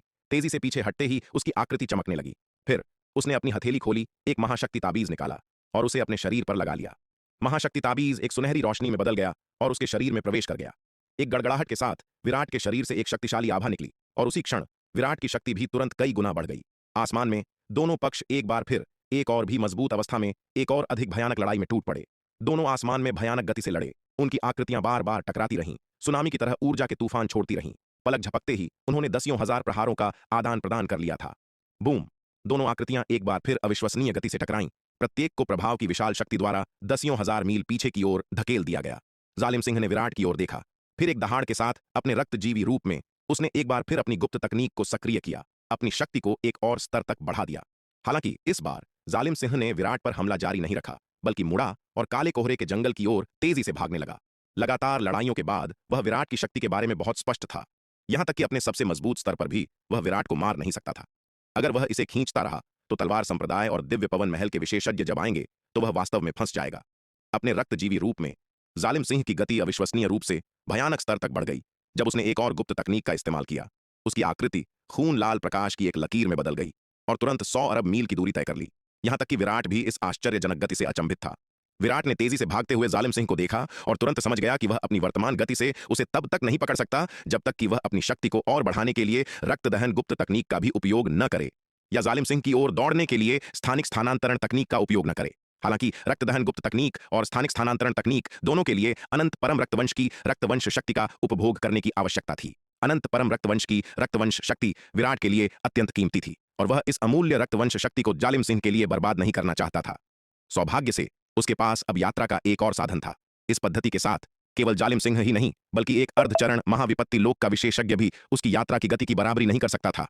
विराट ने जालिम सिंह को देखा, फिर एक तलवार का वार किया, अंतरिक्ष को चीर दिया और स्थानिक दरार में कदम रखा। जालिम सिंह एक गुप्त तकनीक का उपयोग कर रहा था, हताशा में उड़ रहा था। लेकिन जब उसने सोचा कि उसने विराट को पीछे छोड़ दिया है तो उसने अचानक दूर आसमान में मंडराते हुए हरे वस्त्रों में एक आकृति को देखा जो चुपचाप उसका रास्ता रोक रही थी। इस आकृति को देखकर जालिम सिंह को बहुत आश्चर्य हुआ। उसकी आंखें अविश्वास में चौड़ी हो गईं। अपनी वर्तमान उड़ान की गति से वह एक मध्यचरण दिव्य विकास लोक के विशेषज्ञ के बराबर था। विराट उससे आगे कैसे निकल गया था? विराट ने तेजी से उड़ते हुए जालिम सिंह को देखा, फिर अपना हाथ खोला जिसमें एक हरी तुम्बी दिखाई दे रही थी। विराट ने तुम्बी का ढक्कन खोला, उसका मुंह दूर जालिम सिंह की ओर किया। तुरंत तुम्बी से अंतहीन हवा और बुरी ऊर्जा बाहर निकली जिसने जालिम सिंह को अभिभूत कर दिया। इस क्षण विराट जालिम सिंह के साथ उलझे रहने के लिए बहुत आलसी था और उसने सीधे आध्यात्मिक पत्थर के जादुई खजाने पवन प्रलय तुम्बी का इस्तेमाल किया। अपने वर्तमान स्वरूप में जालिम सिंह ने दुर्जेय शक्ति का प्रदर्शन किया। वह शायद उसे अपनी शक्ति से हरा सकता था, लेकिन उसे मारना बेहद मुश्किल होता। इसलिए उसके पास अन्य तरीकों का उपयोग करने के अलावा कोई विकल्प नहीं था। पवन प्रलय तुम्बी को कई वर्षों से अनंत परम मीनार के दूसरे स्तर में रखा गया था, जो लगातार भारी मात्रा में समृद्ध तारों की रोशनी को अवशोषित कर रहा था और लंबे समय से एक उच्च श्रेणी के जन्मजात जादुई खजाने में उन्नत हो गया था। जबकि विराट की वर्तमान शक्ति एक साधारण उच्च श्रेणी के जन्मजात जादुई खजाने की पूरी शक्ति को प्रकट करने में सक्षम नहीं हो सकती थी, आध्यात्मिक पत्थर के जादुई खजाने को सक्रिय करने के लिए उसके सच्चे सार पर निर्भर नहीं होना पड़ता था। उसे केवल पवन प्रलय तुम्बी द्वारा जारी शक्ति को नियंत्रित करने की आवश्यकता थी। अपनी वर्तमान शक्ति के साथ वह पवन प्रलय तुम्बी की शक्ति को पूरी तरह से नियंत्रित करके उसकी पूरी क्षमता को प्रकट कर सकता था। पवन प्रलय तुम्बी के पूरी शक्ति पर होने से अंतहीन नीली हवाओं ने अंतरिक्ष को चीर दिया, जिससे स्थानिक अशांति की लहरें बनने लगीं। भयानक हवा और व्यापक स्थानिक अशांति के तहत जालिम सिंह के पास भागने की कोई जगह नहीं थी और वह तुरंत भारी हवा में घिर गया। नहीं, इस क्षण जालिम सिंह के दिल में अंतहीन अनिच्छा उमड़ पड़ी। वह दहाड़ा और पागलों की तरह संघर्ष करने लगा।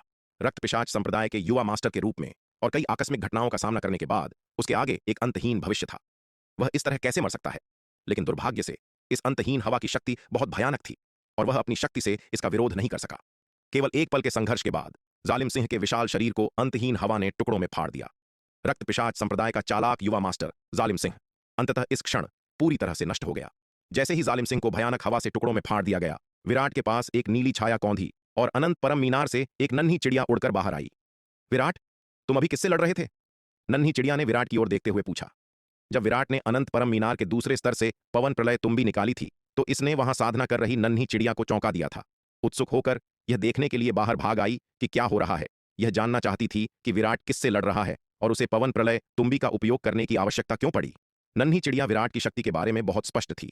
आखिरकार यह कुछ समय से अनंत परम मीनार के दूसरे स्तर में साधना कर रही थी, विराट को अर्धचरण आरोहण लोक में प्रवेश करते हुए देख रही थी और विराट की दिव्य नाग युद्ध मुट्ठी और लोकाकाश महाविकास तलवार कला की शक्ति को देख रही थी। विराट की वर्तमान शक्ति के साथ पूरे शक्ति सिंधु महाद्वीप में शायद बहुत कम लोग होंगे जो उसे लड़ने के लिए पवन प्रलय तुम्बी निकालने के लिए मजबूर कर सकें। तो जिज्ञासावश वह भी यह देखने के लिए अनंत परम मीनार के दूसरे स्तर से बाहर आ गई कि क्या हो रहा है। वह जालिम सिंह है, वह कमीना, वह फिर से अपनी पुरानी चालें चल रहा है, विराट ने कहा। जालिम सिंह न। यह सुनकर नन्ही चिड़िया तुरंत कूद पड़ी। गुस्से से इधर उधर देखते हुए चिल्लाई, कहां है वह कमीना? मैं उसे चीर कर रख दूंगी। उस समय जब वह और जयवर्धन जालिम सिंह का पीछा कर रहे थे, वे उसके द्वारा लगभग मारे गए थे। नन्ही चिड़िया ने हमेशा इस बात का द्वेष रखा था और हमेशा एक दिन बदला लेना चाहती थी। इसकी वर्तमान शक्ति उस समय की तुलना में कई गुना अधिक थी। नन्ही चिड़िया के दिमाग में जालिम सिंह को चीर कर रख देना एक आसान काम होगा। इसलिए जालिम सिंह की खबर सुनकर नन्ही चिड़िया का खून तुरंत उबलने लगा। उसके पंख भी खड़े हो गए और वह जालिम सिंह से बदला लेने के लिए दृढ़ थी। वह पहले ही मर चुका है। विराट ने आगे की अभी भी अशांत स्थानिक अशांति की ओर इशारा किया और कहा, देखो, मैंने उसे पवन प्रलय तुम्बी से टुकड़ों में फाड़ दिया है। विराट के शब्द सुनकर नन्ही चिड़िया का चेहरा सख्त हो गया और उसका उत्साह तुरंत ठंडा पड़ गया। विराट, तुम बहुत अनुचित हो। तुमने जालिम सिंह को देखा और मुझे बताया तक नहीं। नन्ही चिड़िया ने विराट की ओर देखा और नाराजगी भरे चेहरे से कहा। यद्यपि जालिम सिंह मर चुका था और उसे संतुष्टि महसूस हुई, फिर भी वह कुछ हद तक दुखी थी कि वह स्वयं बदला नहीं ले सकी। केवल जालिम सिंह से निपटने के लिए मैं अकेला ही काफी हूं। मुझे मदद के लिए बुलाने की आवश्यकता क्यों होगी? तुम मूर्ख नन्ही चिड़िया, हमेशा परेशानी खड़ी करती हो। विराट ने उसकी ओर देखा और चिड़चिड़े होकर कहा। विराट ने नन्ही चिड़िया को नजरअंदाज कर दिया, पवन प्रलय तुम्बी को दूर रखा और स्वर लहरी आश्रम की ओर उड़ चला। वह और जालिम सिंह अपने पीछा करने में लंबे समय से स्वर लहरी आश्रम को बहुत पीछे छोड़ चुके थे। अब जब उसने जालिम सिंह को मार दिया था तो उसे वापस जाकर स्वर लहरी आश्रम के लोगों को सूचित करने की आवश्यकता थी। हम कमीने विराट, मैं तुम्हें नजरअंदाज कर रही हूं। यह देखकर कि विराट उसे नजरअंदाज कर रहा था, नन्ही चिड़िया ने गुस्से में अपने पंख फड़फड़ाए और लगातार कोसती रही। यद्यपि उसने कहा कि वह गुस्से में विराट से बात नहीं करेगी, फिर भी उसने अपने पंख फैलाए और उसकी ओर उड़ गई। इतने वर्षों तक विराट के साथ रहने के बाद वह पहले से ही उसके स्वभाव को अच्छी तरह जानती थी। चाहे वह कितना भी मुंह फुला ले, विराट उसे मनाएगा नहीं और अंत में उसे ही परिणाम भुगतना पड़ेगा। तो नन्ही चिड़िया ने अपना सबक सीख लिया है। हालांकि वह अभी भी विराट के साथ बहस करती है, लेकिन अब वह पहले की तरह गुस्से में घर से नहीं भागती है। एक बार एक बहस के बाद वह गुस्से में भाग गई, केवल यह देखने के लिए वापस लौटी कि विराट ने साधना संसाधनों का उसका हिस्सा मूर्ख बाघ को दे दिया है, जिससे वह इतनी क्रोधित हुई कि लगभग मौके पर ही बेहोश हो गई। उस सबक के बाद नन्ही चिड़िया ने फिर कभी ऐसा करने की हिम्मत नहीं की। स्वर लहरी आश्रम लौटने के बाद विराट ने साध्वी स्वरा की स्थिति के बारे में पूछताछ की और पाया कि आश्रम का नुकसान उसकी कल्पना से कहीं अधिक गंभीर था। इस लड़ाई में स्वर लहरी आश्रम ने 4 दिव्य विकास लोक के विशेषज्ञों को खो दिया। आश्रम प्रमुख साध्वी स्वरा को छोड़कर अन्य सभी दिव्य विकास लोक के विशेषज्ञों का सफाया हो गया। अर्धचरण दिव्य विकास लोक के योद्धाओं की बात करें तो 20 से अधिक खो गए थे। इस तरह के भारी नुकसान का मतलब था कि स्वर लहरी आश्रम गंभीर रूप से कमजोर हो गया था। आश्रम प्रमुख स्वरा, आपको इतना बड़ा नुकसान कैसे उठाना पड़ सकता है? विवरण जानने के बाद विराट ने भौहें सिकोड़ी। क्या मैंने पहले आपके स्वर लहरी आश्रम के सुरक्षात्मक व्यूह में सुधार नहीं किया था? आपने इस बार इसका इस्तेमाल क्यों नहीं किया? युवा मास्टर विराट, यह मेरी गलती है, साध्वी स्वरा ने कड़वी मुस्कान के साथ कहा। हमें खुद पर बहुत अधिक भरोसा था और हमने जालिम सिंह की शक्ति को पूरी तरह से कम आंका। जब तक हमें एहसास हुआ कि जालिम सिंह की शक्ति कितनी भयानक थी, तब तक सुरक्षात्मक व्यूह को सक्रिय करने में बहुत देर हो चुकी थी। यदि उन्होंने जालिम सिंह की खोज करने पर तुरंत सुरक्षात्मक व्यूह को सक्रिय कर दिया होता तो ऐसा विनाशकारी परिणाम नहीं होता। हालांकि यह देखकर कि जालिम सिंह केवल एक अर्धचरण दिव्य विकास लोक का योद्धा था, उन्होंने उसे गंभीरता से नहीं लिया, यह विश्वास करते हुए कि वह अकेले ही उसे संभाल सकती है। जब तक उन्हें एहसास हुआ कि जालिम सिंह की शक्ति कितनी भयानक थी, तब तक बहुत देर हो चुकी थी। उन्हें सुरक्षात्मक व्यूह को सक्रिय करने का कोई अवसर नहीं मिला। जालिम सिंह जैसा विशेषज्ञ कार्रवाई में अविश्वसनीय रूप से तेज है। जिस क्षण से उन्होंने जालिम सिंह से लड़ना शुरू किया और विराट के आने तक केवल एक दर्जन या उससे अधिक सांसें ही गुजरी थीं। ऐसे शक्तिशाली प्रतिद्वंद्वी का सामना करते हुए उनके पास आश्रम की सुरक्षात्मक व्यूह को सक्रिय करने के लिए केवल एक क्षणभंगुर पल था। एक बार चूक जाने पर कोई और अवसर नहीं होगा। साध्वी स्वरा के शब्द सुनकर विराट कुछ हद तक अवाक रह गया। हालांकि वह यह भी जानता था कि साध्वी स्वरा को पूरी तरह से दोषी नहीं ठहराया जा सकता था। आखिरकार यहां तक कि उसे भी उम्मीद नहीं थी कि जालिम सिंह की शक्ति इतनी विकराल होगी। उसकी अपनी शक्ति अकेले जालिम सिंह को हराने के लिए पर्याप्त नहीं थी, जिसने अंततः उसे मारने के लिए पवन प्रलय तुम्बी का उपयोग करने के लिए मजबूर किया। विभिन्न तरीकों का उपयोग करने के बाद जालिम सिंह की शक्ति का अंतिम विस्फोट पूरी तरह से एक मध्य चरण दिव्य विकास लोक के विशेषज्ञ के बराबर था। गंभीर रूप से घायल और पीले चेहरे वाली साध्वी स्वरा को देखकर विराट इसे सहन नहीं कर सका और अंततः उन्हें एक निम्न श्रेणी की जन्मजात नवजीवन संजीवनी गोली दे दी। नवजीवन संजीवनी गोली, जो कि एक निम्न श्रेणी की जन्मजात गोली है जिसे बेचने पर तलवार संप्रदाय को 5 अरब 9वीं श्रेणी के आध्यात्मिक पत्थर मिलते हैं। स्वर लहरी आश्रम अपने वर्तमान संसाधनों के साथ ऐसी उपचारात्मक गोली का खर्च वहन नहीं कर सकता। स्वर लहरी आश्रम के सदस्यों की उदास और दयनीय स्थिति को देखकर उसने उनकी मदद करने का फैसला किया। आखिरकार मध्य महाद्वीप युद्ध कला प्रतियोगिता के दौरान जब विभिन्न शक्तियों ने दिव्य पवन महल पर हमला किया था, तो साध्वी स्वरा ने असामान्य रूप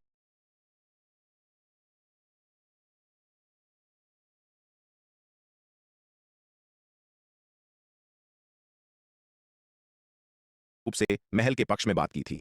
यद्यपि स्वर लहरी आश्रम ने अंततः महत्वपूर्ण भूमिका नहीं निभाई, फिर भी विराट को वह उपकार याद था। इसके अलावा जब शून्य समाधि महाद्वीप पर बैंगनी तलवार संप्रदाय के खंडहरों के बाहर ठाकुर विजय और अन्य लोगों के साथ उसकी भिड़ंत हुई, तो रागिनी ने स्वर लहरी आश्रम के शिष्यों के एक समूह का उनकी मदद के लिए नेतृत्व किया। शून्य समाधि महाद्वीप छोड़ने के बाद अराजक रसातल के बाहर जब ठाकुर विजय ने शक्तिशाली हस्तियों के समूह के सामने उस पर झूठा आरोप लगाया, तो वह रागिनी ही थी जो उसके लिए खड़ी हुई। विराट को ये सारे उपकार याद थे, इसलिए पिछले कुछ वर्षों में विराट ने हमेशा स्वर लहरी आश्रम का काफी ख्याल रखा है। अन्यथा केवल स्वर लहरी आश्रम के संसाधनों के साथ वे 5 योद्धाओं को दिव्य विकास लोक में प्रवेश करने में मदद करने के लिए पर्याप्त साधना संसाधन कैसे खरीद सकते थे। साध्वी स्वरा के मध्य श्रेणी के जन्मजात लंबी तलवार वाले दिव्य अस्त्र की तो बात ही छोड़ दें। इतने सारे खजाने और संसाधन, यहां तक कि पूरे स्वर लहरी आश्रम को बेचने पर भी उन्हें खरीदने के लिए पर्याप्त नहीं होंगे। ये सभी संसाधन पिछले कुछ वर्षों में विराट द्वारा स्वर लहरी आश्रम को दिए गए थे, जो आधे बेचे गए और आधे मुफ्त में दिए गए थे। युवा मास्टर विराट, मेरे स्वर लहरी आश्रम की शक्ति बहुत कम हो गई है और मुझे डर है कि स्वर लहरी आश्रम अब सुरक्षित जगह नहीं है। मुझे एक एहसान मांगना है और मुझे उम्मीद है कि युवा मास्टर विराट इसे मान लेंगे। साध्वी स्वरा ने विराट की ओर देखते हुए कहा। ओह, आश्रम प्रमुख स्वरा, कृपया खुलकर बोलें। अगर मैं यह कर सकता हूं तो मैं स्वाभाविक रूप से इनकार नहीं करूंगा।